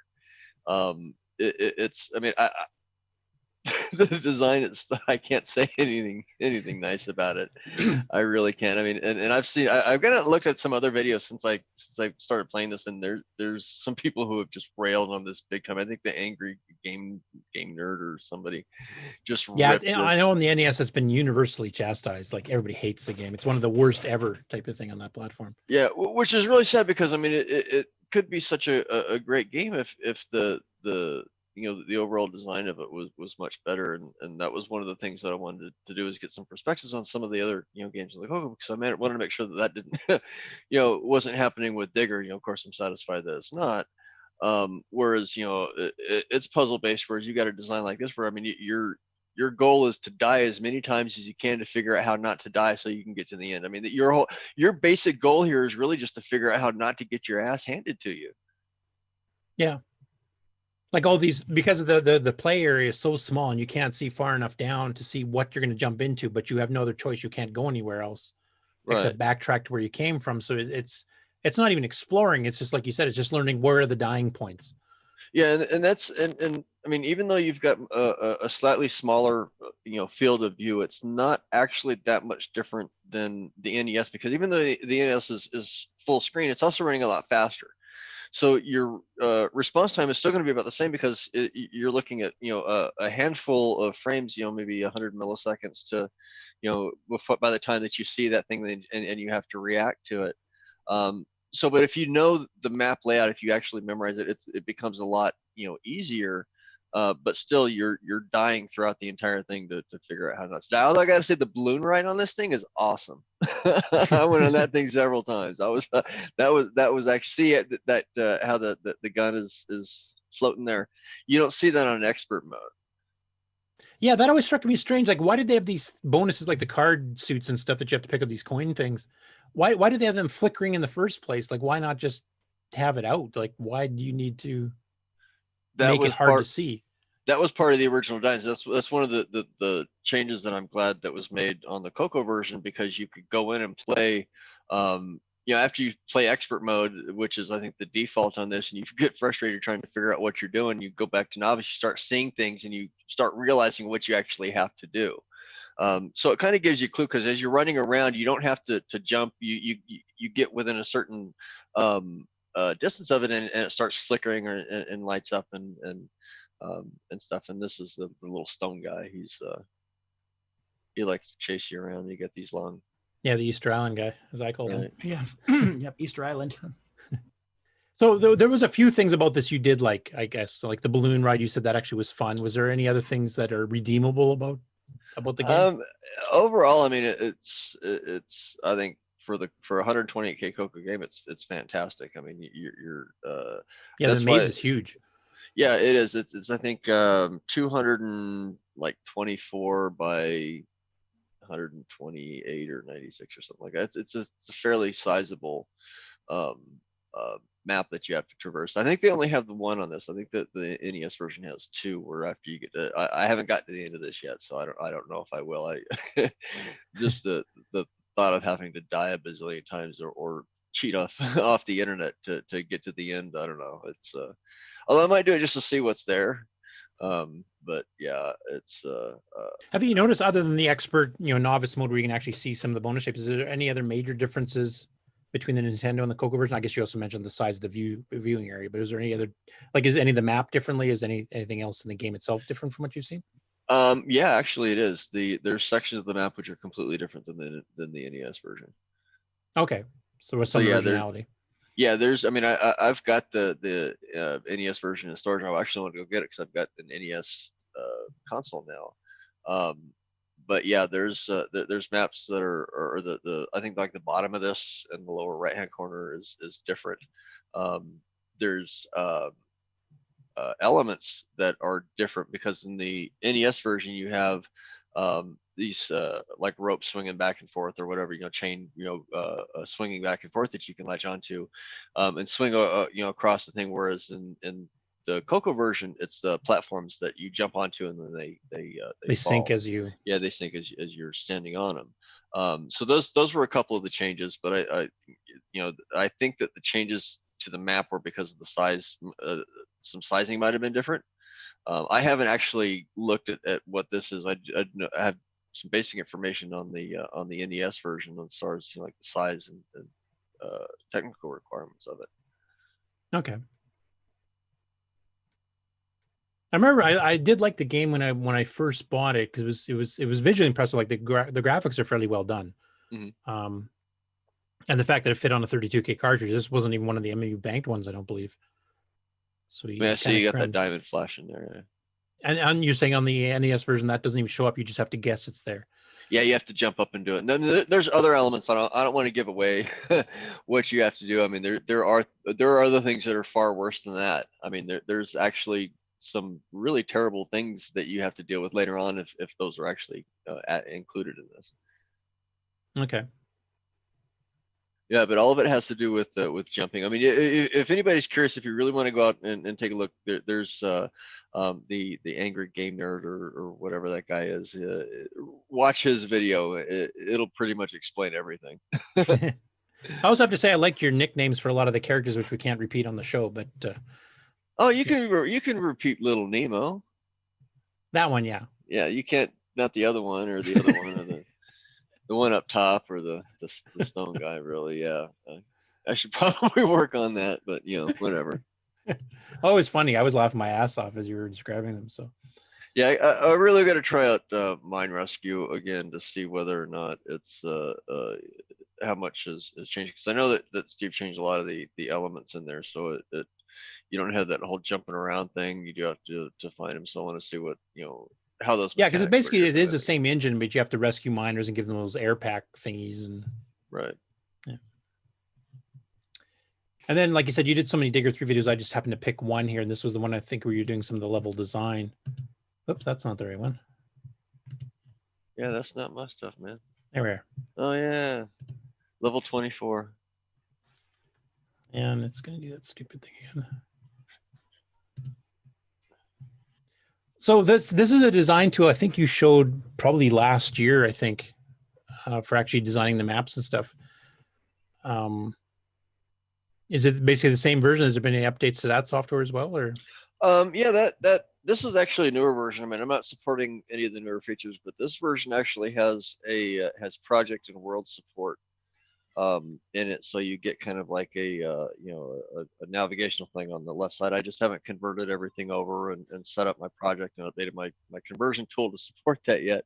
I'll probably get around to doing something like that after Digger, just to kind of get everything up and ready for the next game. But it's a wonderful tool. It's very simple and easy to use, and I haven't had any problems with it. It works really, really great for what I need to do with Digger. Yeah, and I noticed it lets you zoom in at any point that you want to, if you want to fine tune very specific areas, and and then you've got those overlays where you can overlay the different tiles on top of each other for different, I guess, gameplay effects and stuff. Yeah, you have multiple layers. You have you can actually have multiple tile layers, which I'll be using in my next engine, because I've got tile-based overlays, and then you'll have you've got multiple objects, which are basically just lists of objects which are stuck around on the map. It also supports isometric and wang sets and a bunch of other stuff that I have no clue that whether or not I need, because I just don't I haven't found any need for it. But yeah, it allows me to manage all the attributes, all of the definitions for things like the tiles, how the player reacts, all within this particular interface, and then I run it through my conversion tool, and it spits out a binary, and I go with that, and it works really, really well. I haven't had any problems with it. I can build and test a level. I can complete a level in a day, play testing, building, and all of that pretty easily. Hey, and you actually showed some of the play testing here, like you actually had a compiling right to VCC, and you try something and you suddenly decide, no, that's too short of a time span for you to be able to dig through. And I think you even found one where you accidentally trapped yourself too when you first did it. Yeah, so it's kind of fun watching the meat being made type thing. Yeah, it comes in handy because I can go through and I can test this. This particular level is being built around very heavy puzzles, which you start to see some of those in the earlier levels, like 5 and 7, and then the puzzles start to get a little more intense as you go up through the level. So this one is ended up being quite interesting. In fact, I've actually got to pull some of it back because it's actually way too difficult. It's an extremely difficult level. So by putting puzzles in here, rather than actually just trying to figure out how to get the gold, how to stay away from the gomers, you actually have to figure out how to get to that particular piece of gold. It's not just, okay, run up this ladder, go over here and do this. You have to dig here, run over here, and grab the gold, and then get out before that block that you just dug closes up, so you don't either get trapped or dead. So and that's what this is here. So there's been some changes that have happened with the way that the Gomers work. Yeah, so you can't get in and out of there. So there was no way to get. So I added a ladder and a rope so we could, run back around so it's all based. There's a lot of timing based stuff. There's a lot of things that are actually pretty easy to get to if you don't have a bunch of Gomers swarming around you, which is something that you have to manage. You have to try to stay away from them. There are areas where you can trap Gomers so that you can actually get them out of the way. And then there's areas where you grab a gold and it releases a new Gomer. So there's a lot of different ways that you can do it, and there's levels where there's not just one way or one order of things that you have to do in order to get that, and it's all within the basic mechanics of this game, and the very few set of objects that have got things like the traps or the spikes that kind of slow you down. You've got the along with the Golgothan and the slime monster, you've got the bats, which really get in your way, and then you've got the Gomers, which aren't too bright sometimes, but really they're pretty pretty effective of getting to you when they really want to, and they do cause a lot of problems. So play testing that and making sure that the puzzles are doable, that you don't have too many Gomers that are getting away, that you can actually get through it within a reasonable amount of time, with a reasonable amount of skill on these. Having this tool and being able to visualize this stuff in this way makes a world of difference, because what I used to do in 3 or 4 hours on the CoCo back in the day, I can do in an hour or even 45 minutes now, and that's actually important because I don't have that much time as much time as I did back in the day. Yeah, I was going to ask you about the AI too. Like, I know you've been doing some tweaks to the AI. Is the AI consistent throughout the game, or does the AI actually vary by level? It can vary. It can vary by level. I haven't used that too much because it's the volatility of something like that can change vastly, and that's not quite something that you just want to throw onto the player, because it's you start changing the weighted values that I use to decide. So you may have a 25% chance to go left at the top of a ladder. I change that, I flip that around, and you start to see a visible difference in that, and that can actually be too much of a problem. Okay, so basically you're consistent for now, just because it makes it easier to design and debug. Yeah, plus there's built-in variances that actually kind of keep that flow going, so you can try doing the same set of sequences time and time again, and you can actually get different outcomes from it because of the way that the AI is set up and the way it's pulling the RNG. Cool. Anyway, I've been having a lot of fun watching these when I have had a chance to catch them there. Sometimes I have to not be able to comment because I'm busy doing something else, and I just have it kind of playing in the background. Other times I'll chime in, but definitely keep up the good work. It's still really looking forward to this game. Yeah, it's actually been a lot of fun working on it. I think right now the vast majority of stuff that I'm doing right now is just play testing and tweaks to the levels. I mean, that's the real big thing right now. Something like the way that I had to change the guard AI for having them they can run into a block that you've dug now. If they fall into it, then they get stuck, but otherwise they can actually run into it. So if you're digging up at the top of a ladder, you've got some corner cases there, and at the bottom of the ladder, some things that they need to be taken care of and tweaked specifically for those situations. But it's maybe 10 lines of code here, 5 lines of code here, and then some testing to make sure that I haven't screwed something else up. So again, this tool helps facilitate and get that done real quick. Cool.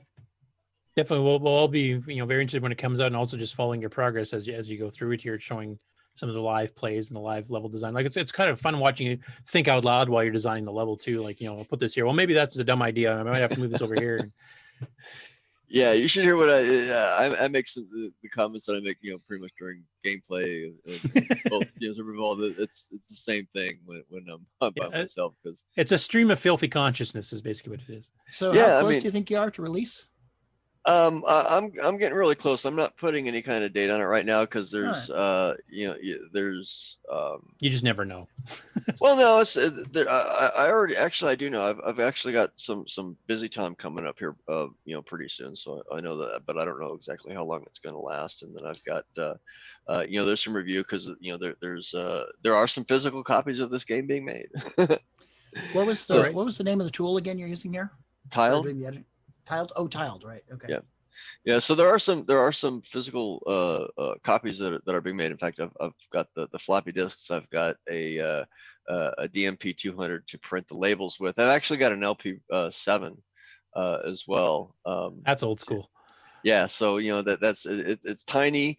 It's quieter, not by much, but it does. So I've got to do some of that. I'll be sending some of that stuff over to Eric. Make sure he's got a copy. He's getting the first copies of it, the first serial numbers on it, so at least the first 10. So that's really about. And once all that's done, everything will be released and put out. I don't know if I'm going to put it. I'll probably just post it up to the archive and send homie a note to say, hey, push this up there. Yeah, I know you're pretty well refusing to accept money from any of us, even though a lot of us want to give it to you for all the effort you put into this. But you were suggesting possibly some charities or something.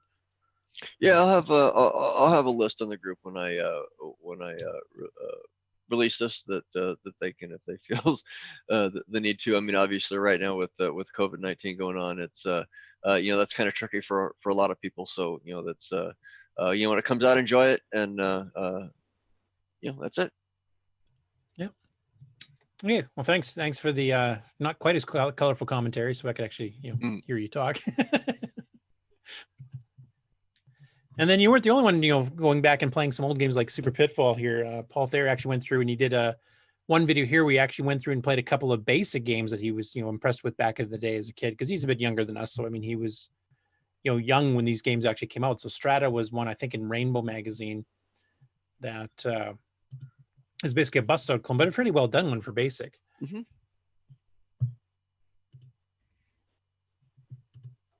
You're going to do this stupid thing again, YouTube?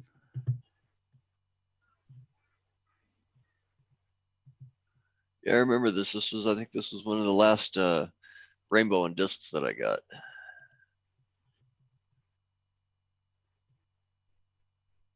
It's some interesting gameplay mechanics too. I think when you broke through the top level, your paddle suddenly shrinks to half size or something like that, just to make it a bit more difficult. That is like a nice little track screen with the little outline, animated outline and stuff, and the gameplay is actually a decent clip for a basic game. So, and colorful. Let's see if I can get him when he's on a startable level here.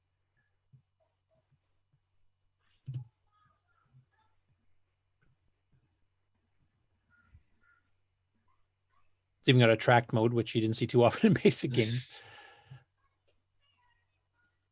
And then after that, he went into one that was a personal favorite of his called Wizards 2. Yeah, I watched him playing this one. This is an interesting game. Yeah, where you're doing all these spells, and you can go up to 4 players at once. They can be a mixture of human and computer players.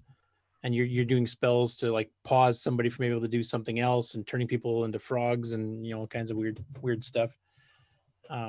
It's a game I remember I saw it way back whenever it came out, and I didn't really get into it at the time. The author actually is the same guy that did Fire Draka for Color Quest, which is a semi-graphics 24 game that he actually did end up trying a little bit later because I suggested it might be in this video. I'm not even sure. A bit of a wacky game that he did a few years earlier as a commercial release. Might not have been this video, might have been a different one. It must have been a different one. So anyway, covered those, and then he actually went and decided to play Come Gotta Be Ninja, which is actually one of our guests today games, Glenn Dahlgren. And I ran the he ran the OS9 version just because it was easy for him to launch and get it running. And I guess he tried playing in the day and he didn't realize that if you had a 2-button joystick, you can actually do, like, if you hit both buttons, you can actually grab somebody, flip them over. So whenever he got to the people of the staff, he would just die. So he thought the game just completely sucked. And well, he's gotten a lot better at it now. I think he's even said, like, he got up to level 4 or 5, I think, by the end of this video. And I think he mentioned offline, he actually has gotten to the final boss now. So he's progressed quite a bit. But anyway, for those that had watched our interview with Glenn Dahlgren earlier today, this is one of the games that we mentioned. I think this is the last one he actually fully programmed. No, I'm going to die. Shit. I forgot he swears a lot in this too, so I better mute that. Oops. But it's a pretty decent game, and you can tell the difference between this and Warrior King that Glenn had done earlier. And Warrior King was released, within a year or two, the CoCo 3 being released when everybody was just learning the hardware. and he was, still kind of learning the semi language. So this game runs actually smoother and faster and has better digitized sound effects than the previous one. And of course, people progressed more since, like Chet or Nick or some others too, where this actually seems kind of primitive and slow at this point compared to what is being done now as more has been learned about the CoCo 3 and some of the tricks you can do. But this one was actually kind of a fun one. And when they ported it to OS 9, they actually had an auto detect. If you hit clear to go off the window to do something else, it automatically pauses the game for you. So if you were on a BBS waiting for a download, you hear the ding, your download's done. So you quickly hit clear and unzip whatever else, and then go back and pick up exactly where you left off, which I always thought was kind of a cool feature. And of course, if you're running on 6 or a 9 version of Nitrous 9, it actually runs in native mode. So it actually runs a little bit faster and cleaner than the RSDOS version did without having to change any of the code.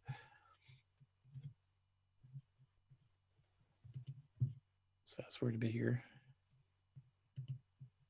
It was fun because Glenn was mentioning, we were talking about Paul, and actually this is what got the interview started, was Glenn commented on this video.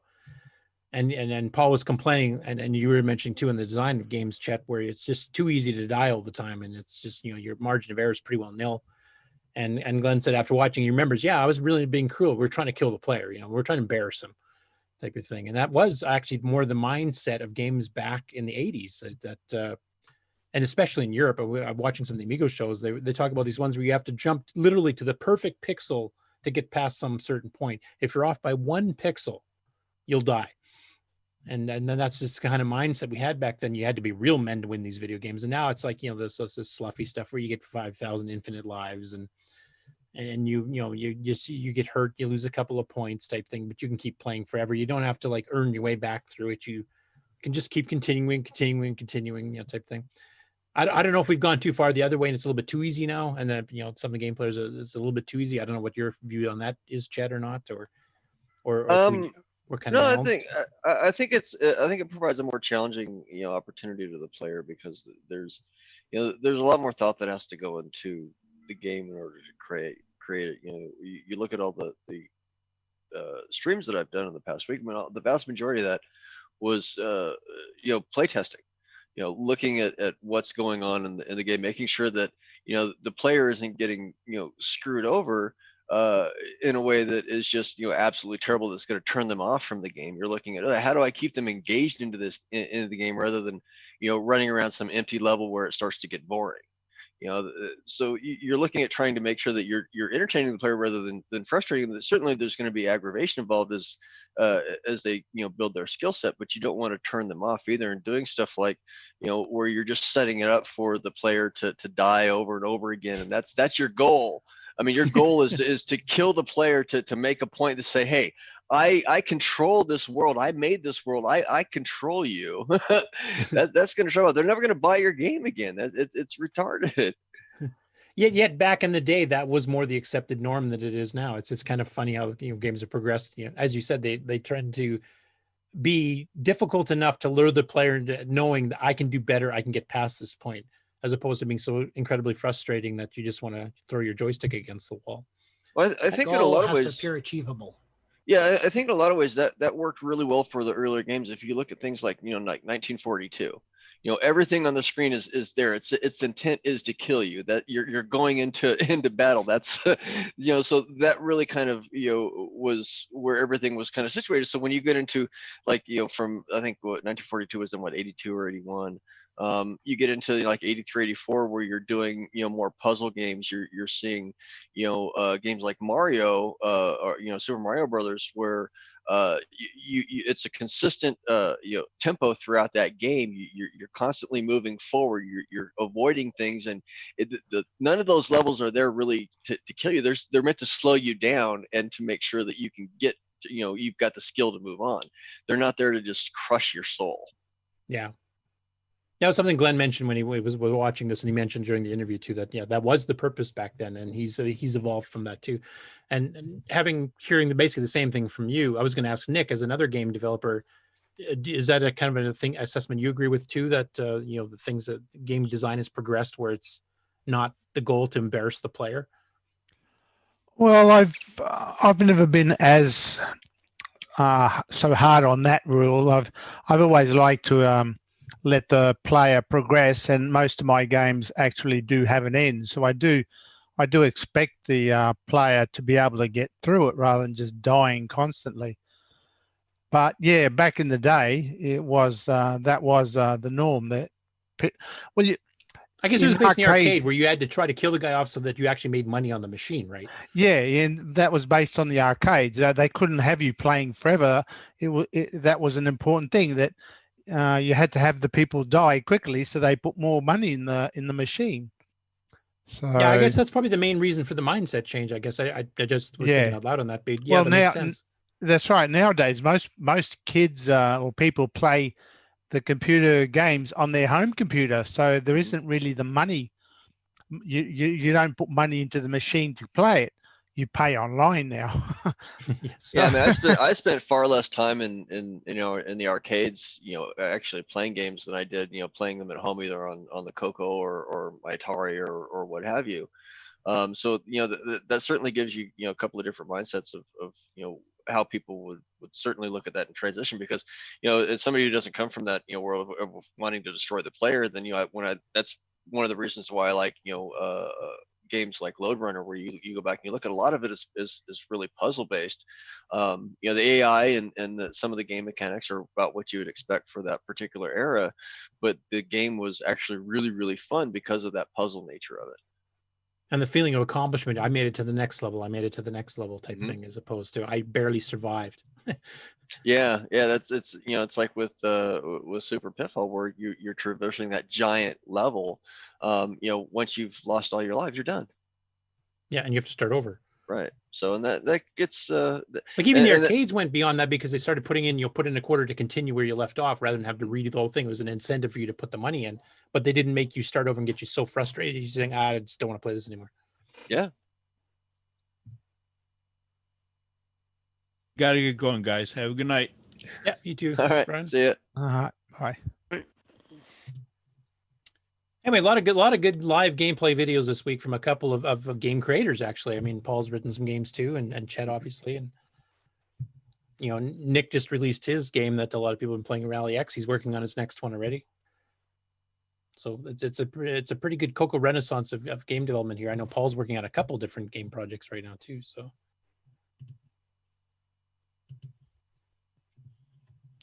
I've noticed we've also had kind of a steady drop off on YouTube. Yeah, it's getting late, I think, for some people, especially on the East Coast. Not too many stories left, though. I'll breeze through some of these. Most of these were these were actually discussion topics we just had on the game design, kind of related to the Glenn interview.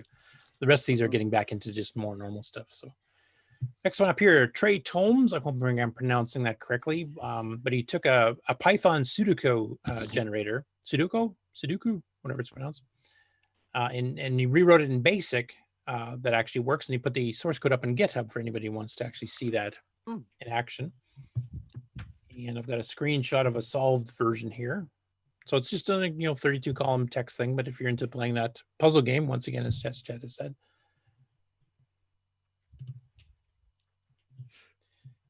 Next up is Erico. Of course, he's been working on his semi-graphics kind of Double Dragon style game here. He's got some further animations. And he's got life bars working. I think we mentioned that the last time, a couple of weeks ago. He's got the kicks and ducks and punches and stuff in there too that he demonstrated on here. And then he put a later one here where he's actually got some of the different AI moves, and also a butterfly knife the guy whips around here, the little white thing. I mean, what he's accomplishing here, considering how crappy of a resolution this is just amazing. And it's funny. I mean, this kind of stuff would easily have been within the realm of programmers back in the day. Just nobody actually sat down to try to force a fairly decent animation on these low res games. But I know Eric Gavreluk, who's quite notorious for being cantankerous about a lot of people's development skills, has actually said, "I don't know what I'm going to need you for, but I want to hire you for something to do graphics like this." just because it's such a bold vision for what you could do with a very limited pixel size on the screen, as well as a limited palette. Like he's got this nice, gradiated, sunset in the background with buildings and stuff, and he's got animated characters using 64 by 32 graphics with some limitations of how you can even organize those graphics. So it's pretty impressive. I'm definitely looking forward to this project too, in a way, because it's sophisticated for what it's working with. the motion is believable. I mean, even though it's so low res, I mean, the motions look right. You Yeah, can the tell what animation they is are. the animation is fantastic. Yeah. And it actually looks like it'll be a fun game. So I'm looking forward to that. It's almost as much as Digger 3.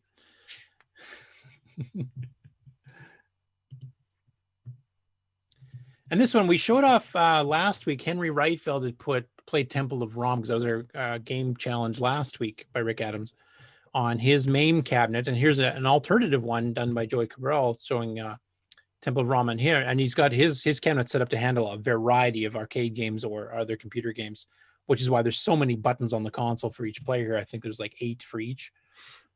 And but Rick's been really impressed here because he's never seen his games in arcade cabinets before, and he's been just loving seeing all these different varieties of it, using real arcade controls and joysticks and real arcade buttons. There is no suspension of disbelief. It really is on an arcade cabinet. Yeah. This here, actually, Paul already covered on the tail end of the show, so I don't really need to show this except to just mention this is his poker squares game, which I'll just maybe show a brief screenshot here. I'll probably have to first reload this too.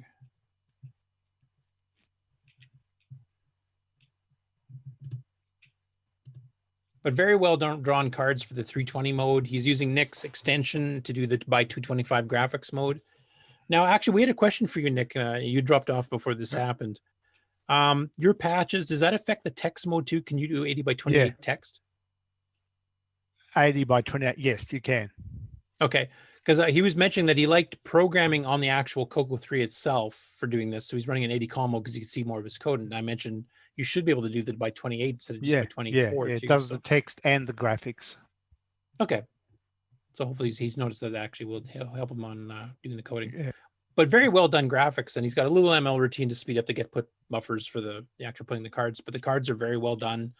The layout of the game is very well done. The text actually for a 320 game is actually quite readable for that small of a font. Another new game I'm looking forward to. He said that he should have this done within a few weeks too. So, and this was a new YouTuber to me anyway. It was called what is her name here? Mighty Heidi Dream Warrior. Awesome. So it's an actual female playing Downland, and it's kind of like a speed run almost. She does commentary throughout the game. Unfortunately, the video is very low quality. It's 240p, so it's not the greatest looking video in the world, but she actually plays it right through and goes through all 10 of the screens. So she actually makes it right to the end. And talks about playing it, as a kid, and then, her experience doing it now and some of the frustration she has at certain spots in the game and trying to get through it, etc. So you're going to do this again, are you? Hey everybody, so I'm going to be doing a walkthrough of the 1980s, I believe, Tandy Color Computer 3 Downland. It was a game I played growing up as a kid. Really tough game. It looks easy, but it's actually hard if you've ever played it. So we have an explorer who's found himself in caves that he's now looking to find. It's a 12.5-minute video, so I'll let you guys go watch that. But it's kind of interesting hearing her commentary. We don't get too many female perspectives on some of the old CoCo arcade games, so it's kind of interesting to get somebody that actually played it as a kid and is now playing it again, going through the whole thing. And it's actually one of the better games too. And here Marlon Lee came back for one more. He's been doing a lot of Moon Patrol clones or Moon Patrol derivative games. And so he's got another entry in that one called Sand Rover, which is by Roger. Hey guys, today we have Sand Rover from Roger. Can you guys hear that, or is it too quiet? Yeah. What was that Donkey Kong that was there before? That was Monkey Kong by Ken Kalish. This was part of his intro reel. Yeah. CoCo SDC. So this one isn't strictly a Moon Patrol. It's a little bit different in the game mechanics, although the jumping really and shooting objects and stuff, and the little earth up in the corner. Give it a try. But it adds a few other things too. Obviously, he's got some shapes that actually come up and rear up as you drive towards them. Fast forward a little bit here. Left instead of left life. After you get through the first base, then you will get some sand creatures, which is an interesting addition. Like that one there. Yeah. This certainly wouldn't have been my favorite version. I mean, it's similar to the ones in the expert course where you get those things, sort of flowery things coming out of the pits and stuff. But my least favorite. Not a bad little game. It's not quite as good as Lunar Over Patrol or something, but this was one of the ones that was either on a TD&D magazine or something, so it was basically really, really cheap. And that's all I have for the GameON news this week. Cool. And we already got kind of an update from Chet on where he's at. Nick, did you have any update on the new game or even anything you want to announce about the new game? Not just yet. No. Yeah. I'll announce it a bit closer to the end. Okay, and then Paul, of course, gave us an update on his poker game. So it's 3 active games going on development that we got updates on somewhat today. And I know like Paul's doing a couple of games he's got in the wings too. So a lot of game development going on in the CoCo community. It's a good thing to hear. Oh, well, also Erico's semi-graphics fighting game too. So 5. Pretty soon we'll have to have a top 10 list like Rainbow used to. All right. Well, anything else we need to cover? That's all I had for news. We're totally caught up, so I won't have to borrow Mikey to sleep again next week here with 80 stories in a row. So good, we can get back to floppy talk. That was funny because actually, I know Nick, you said you got kind of bored with that pretty early on, but actually, like even Stevie, he said he had fun doing that. I mean, normally he's the one if you're getting that kind of technical weeds discussion, he's like out of there, or killing the whole stream by accident. But he actually enjoyed it, and I think we hadn't done one of those technical deep dives in quite a while, so it was kind of fun to actually do one again. And everybody seemed to be pretty involved with it during the session, except Nick. So. And Mikey. I don't think we'll do that too often, but it was fun to do it once in a while. Go ahead, Mark. I didn't say. And Mikey, me. I said and Mikey. Bored Mikey.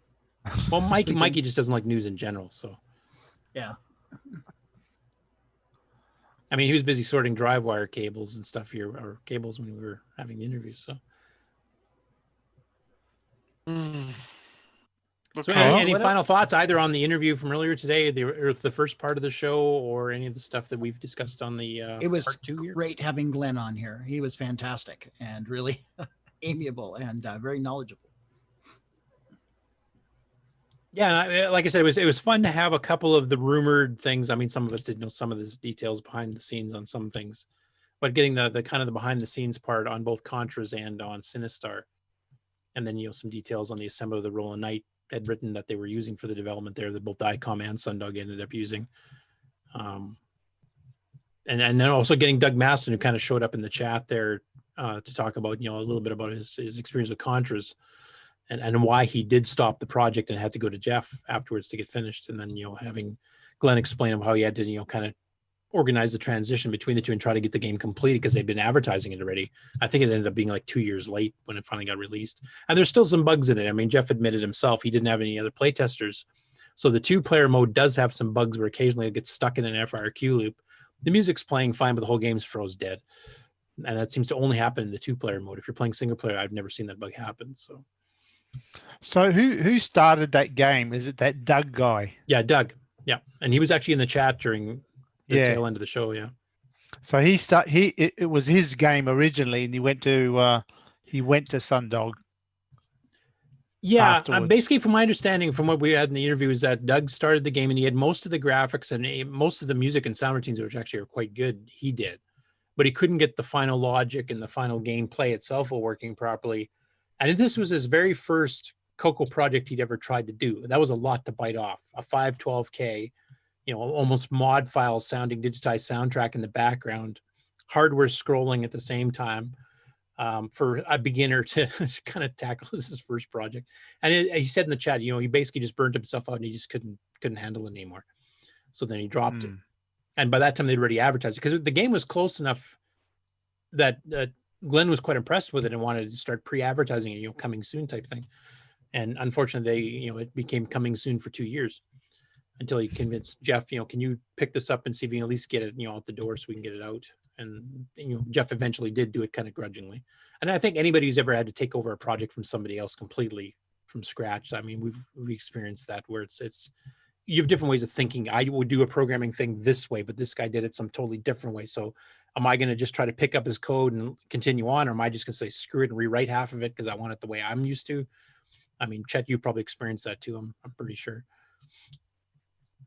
Yeah, quite a bit. I mean, I've had to deal with quite a bit of code from other people over the years, and I've had experiences with good code and bad code.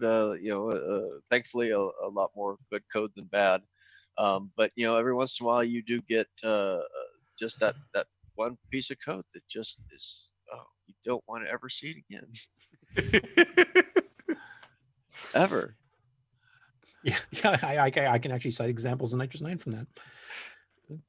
And Nick takes the easy way out. He just never accepts code from anybody else. He always writes everything from scratch. So. I can't do it. He's the master of reinventing the wheel. That's what I would say. So. And that's with high level languages. I mean, you get down to something like assembly. I mean, you get bad assembly code, and yeah, it's just you might as well just rewrite it. I mean, screw it. Just toss it aside. Take whatever logic you can glean out of it, whatever good little bits and pieces you can pull out of that, and just rewrite it from scratch. I mean, that's usually the best option with this. Like some of these assembly language programs I've talked to that have had to take over projects, they'll keep the assets, like any sound that was done or graphics or tiles or whatever that are good or maps. They'll keep all that stuff, but they'll basically just rewrite the engine, mainly because they want to be able to understand fully with the code. And sometimes you see some weird programming technique, you can't grok it. You look at it and go, what the hell are you doing here? It seems to be working, but I don't know why. And I guess in this case, I mean, like with Digger, I mean, I did that in 96, 97. And I haven't touched it in almost 20 years. And I just recently went back to working on it. So that it's a large code base. It's almost 500K worth of assembly code. So it's quite large to actually have to consume at any level. So it was commented fairly well for at the time. But yeah, there was just some really terrible coming. The guard AI is just absolutely terrible. I hate working in that code, but I can't rewrite it, replace it without having to test the entire damn game. So I mean, I'll be pulling stuff away like the map loaders and some of this and some of the minor stuff, but beyond that, yeah, it's once you got terrible code, just get rid of it. Yeah, go ahead, Nick. You had something to say on that too, I guess. Well, I have looked at some of my old projects from back in the 80s, and I don't heavily comment my code at all. But the thing is that because it's my code, I know how I program, I know how I think or not. And so I can actually get back into I can understand my old code, but I'm hopeless at trying to debug anyone else's code. Yeah, and I'm kind of in the middle. I mean, Nitrous 9 was a disassembly project, basically. We had to disassemble the entirety of OS 9 and try to figure out how it worked. And we had some guidance from Kevin Darling Books, who, they'd already done this whole disassembly project years before we did, but we didn't have access to any of that. And then I kind of getting along with Chet had said, after I got out of Nitrous 9 after the end of 2001, and then I got back into it finally around 2016, 17, it was like, I was looking at my own code I wrote 15, 20 years ago, and I commented it fairly well, but I also noticed that back then, obviously, I didn't really understand some of the stuff here because some of the comments are completely wrong. So I'd go down a rabbit hole trying to figure out this isn't what this does. What the hell was I thinking? Type of thing. And then also because Nitrous 9 became an open source project in the meantime, some people have rewritten other parts of the code. So I've had to figure out some of my own code that I had bad comments on that nobody touched. And I also had to figure out code that had been replaced by somebody else's code who codes differently than I would have. So I had to figure out what they were trying to do as well. And then, we found a few bugs and stuff that we've had to fix over time. And I found a few bugs that I'd left in that had been there for 20 years type thing. So it's been an interesting experience. But yeah, I definitely was thankful that I had put in a lot of comments, because 80% of the comments that Bill and I put in were right. I'd say probably more than that, probably about 95% of the comments are right. There's some routines we just didn't understand. So we took best guesses. Or sometimes we'd start figuring a routine thinking it was doing this, and you'd get through it, and it's a large routine. And you get later on, oh no, actually it's doing this. And at that point in the code, you'd start commenting it correctly. But I was too lazy to go back and change the previous 4,000 lines of code to fix all the, the assumptions that I had wrong. So I just leave that and figure, well, I know what it does now type thing. But coming 20 years later down the pike, it's like, no, I'm looking through the beginning of the code again. The wrong comments. I don't understand what the hell it's doing. Then you read later on, by the way, everything else above is wrong. It should be actually doing this. Type of thing. So it's been an interesting journey. And we should talk about our Curtis knows all this. If you really get stuck in a programming problem and you just can't work it out, and you spend hours banging your head trying to work out what the bug is or how to do a certain thing. And I think Curtis is similar. The best thing, shut down, go to sleep, and in the morning when you wake up, you get a moment and you say, that's the solution. So I don't know what it is, but in your sleep, you are thinking about it and you work it out in your sleep, and you wake up in the morning, you sit down, you think, okay, where was I? Oh yeah, why don't I just do that? Bang, fixed. And that has happened so many times. So that's what I do now. If I'm stuck, shut down, go to sleep in the morning, and I wake up early. In the morning, in 5-10 minutes, I've got the answer. Yep, that works for me too. And every once in a while, it's even quicker than that. I'll just go, I can't figure this out, or I can't figure this bug. And I'll go to, watch the news or read the newspaper or read a book or whatever. Yep. And literally I'll read like 10 pages, all of a sudden, bang, the light goes on. Yeah. Drop the book, run back to the room, try it out. Yeah, that worked. And I was totally flabbergasted for 3 hours before that. And then 10 minutes of just shifting my brain to do something else completely not related to programming. All of a sudden my brain in the background goes, oh, by the way, you should be doing it this way. You dumbwit. Yeah. Do you get that too, Chet, or are you just so genius you just get it right the first time? Yeah, I don't worry about it too much, because I know that at the end of the day I'm gonna end up solving the problem. I mean, I guess that's what it boils down to. I mean, that's my entire career. I mean, it's like the first major bug with that I had to deal with Digger had been there since the very beginning. So I'm searching through, almost at the time a little over 400K worth of code, trying to find, that one bug that had been, added almost 20 years ago, trying to figure out exactly what was doing it. So, people ask me, well, have you fixed the problem? And I'm like, I'll get to it eventually. It's no big deal, because it's not. I mean, you're going to solve it. I mean, if you've been doing this long enough, you know that you're going to dig into it. You're going to eventually figure out what the problem is, because you created the problem to begin with. But do you have that where if you separate from the code without even trying to go through it, and you just go do something else or go have a sleep or whatever else, that all of a sudden that inspiration just pops in for no reason at all? You're not even thinking about it? That's why I stay stoned most of the time, man. I mean, it I don't happens have much to quicker for you than us, is what you're saying. Yeah, I don't have to worry about it. I mean, I'll turn around here and pet the dog a little bit. I'll turn back and it's like, what was I doing? And then I sit there and I think about it. I was like, oh yeah, I was gonna fix it. Oh wait a minute, I think it's that problem. I go and dig it and I find it. I mean, getting high has got me farther. I mean, there is not a piece of code that I have not written since I started working on Digger 3 again that I haven't written stoned. See, I did do that in my youth. At least I tried to, but my short-term memory loss was bad enough that I would just totally lose my train of thought.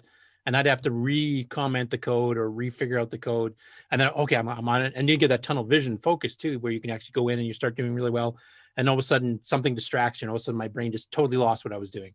So the short-term memory loss always went against me. It didn't help me at all. I love that. I love purging stuff. I mean, I go, go-kart racing is a major stress reliever to get everything out. And it's, you have to separate yourself from the code, because if you get really too involved, you get hyper focused on it, and you're only going to see the things from your perspective. You're not going to start seeing things, oh, well, this works differently. So when I'm working on Digger, if I go start playing another game like, say, Super Pitfall, it's got a much different control mechanism. It's got a different feel to it throughout the entire game. So I'm sitting there playing it, and that right there is pulling me away from it, from what I've been doing. It's showing me some contrast between that, so I actually have something to compare against. And so I start thinking, it's like, oh wait, I'm may not be even on the right track here. So yeah, you really do have to separate from it, because you get too involved in it, it's like a bad marriage. You will just never get through it. Yeah, like one thing I've noticed, if I get too involved in the code and like hyper focused as you described it, is that you'll be sitting there looking at code that has an obvious bug, but you know what the code should be doing in your own head. So you're just making assumptions. Your eyes and your brain are skipping over lines that are blaring out at you like this is wrong, but you're thinking what you should have done, and that's all that's registering in your brain. So you're just skimming this code and going, yeah, that should work, even though, looking after you've separated for a bit and kind of got your brain on a different gear and come back, you can like 5 seconds. Well, there's the bug. It's been staring at me the whole time.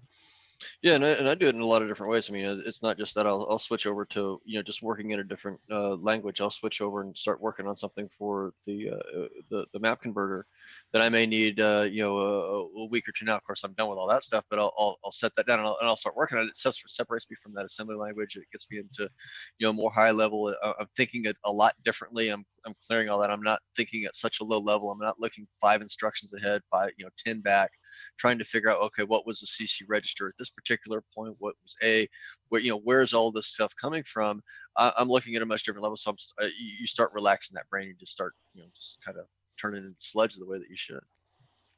Yeah. I have to say, from the sounds of it, all three of us have that same experience, then, where you have to disconnect from the immediate problem and kind of change gears in your brain, whether it's by an app or substance abuse or whatever. I have never abused this substance. Period. I would never do that. That's. I mean, actually, I might have. If it smelled good, I probably would. So it's performance enhancement drugs. Yeah, that's right. It's medical. Makes you genius, man. Makes you genius. Yeah.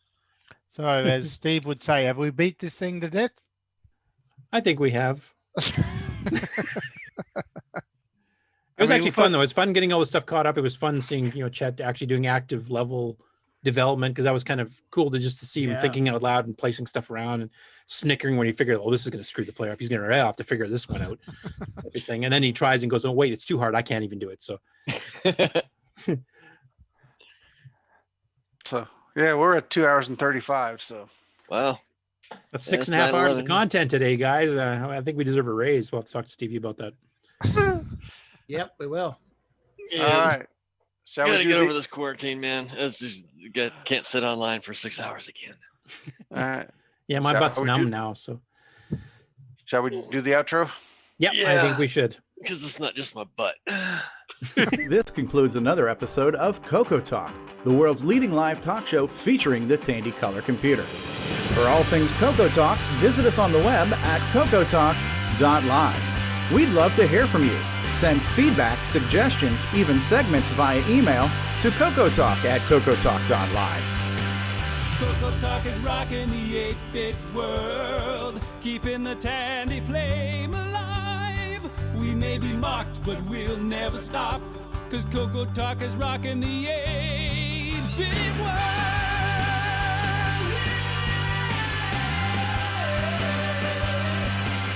Consider supporting the show with a purchase of merchandise from our retro swag shop at 8bit256.com. If you'd like to become a patron of the show, click the Patreon link at our website at CoCoTalk.live. CoCo Talk is rocking the 8-bit world, keeping the Tandy flame alive. We may be mocked, but we'll never stop, cause CoCo Talk is rocking the 8-bit world. CoCo Talk would not exist without the community, its cast, crew, and contributors. Thanks go to Curtis Boyle, David Ladd, Mark Overholzer, Grant Leedy, Bruce Moore, Nick Marentes, Ron Delvaux, Rick Adams, Jason Reichert, Richard Lorbieski, Jim Brain, Tom C., Rob Inman, Mark Bosley, Brian Joyce, Ken Reichert, David O'Connor, Brian Weasler, Terry Steggy, Nick Marotta, John Strong, and many more, especially to Steve Bjork for production suggestions and James Diffendaffer for making my head explode.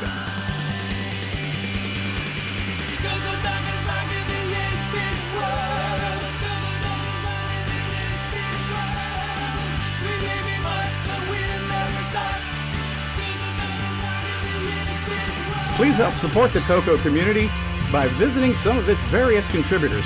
A list of resources is available at imacoconut.com. That's imacoconut.com. The CoCo Talk theme song is copyright 2008 by D. Bruce Moore and Greg Sheeler. Mixed, mastered, and produced by D. Bruce Moore.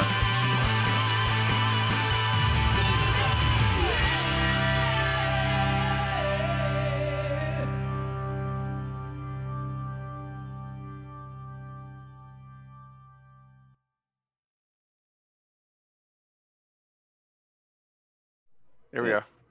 And we're back. Okay, well, thanks everybody for putting up for 2.5 hours of more show here to get all the news caught up. Otherwise, we'd have an 8-hour show next week, just for the news. So I think there was a lot of interesting content. There's a couple of things. There's some people that we've contacted from some of the stories there, like the person that has the SCART CoCo. We're going to try to get him on in a couple of weeks. I'll keep you guys posted. As far as it's standing right now, it looks pretty good that we'll be able to get them on so we can actually show off the SCART CoCo and answer any questions any of us have on that, because it's pretty unique to the France market from my understanding. And we've gotten great, game updates and even game developer, mantras here from Chet and Nick, which has been pretty cool. A lot of game updates. You said great. What am I doing in there? You qualify. The guy with 3 Ferraris. A great ego, maybe. Is that what we're talking about? I'm not sure. Okay, say goodbye, everybody. Yeah. Bye, everybody. Thanks. Bye, We'll see you everybody. guys all next week.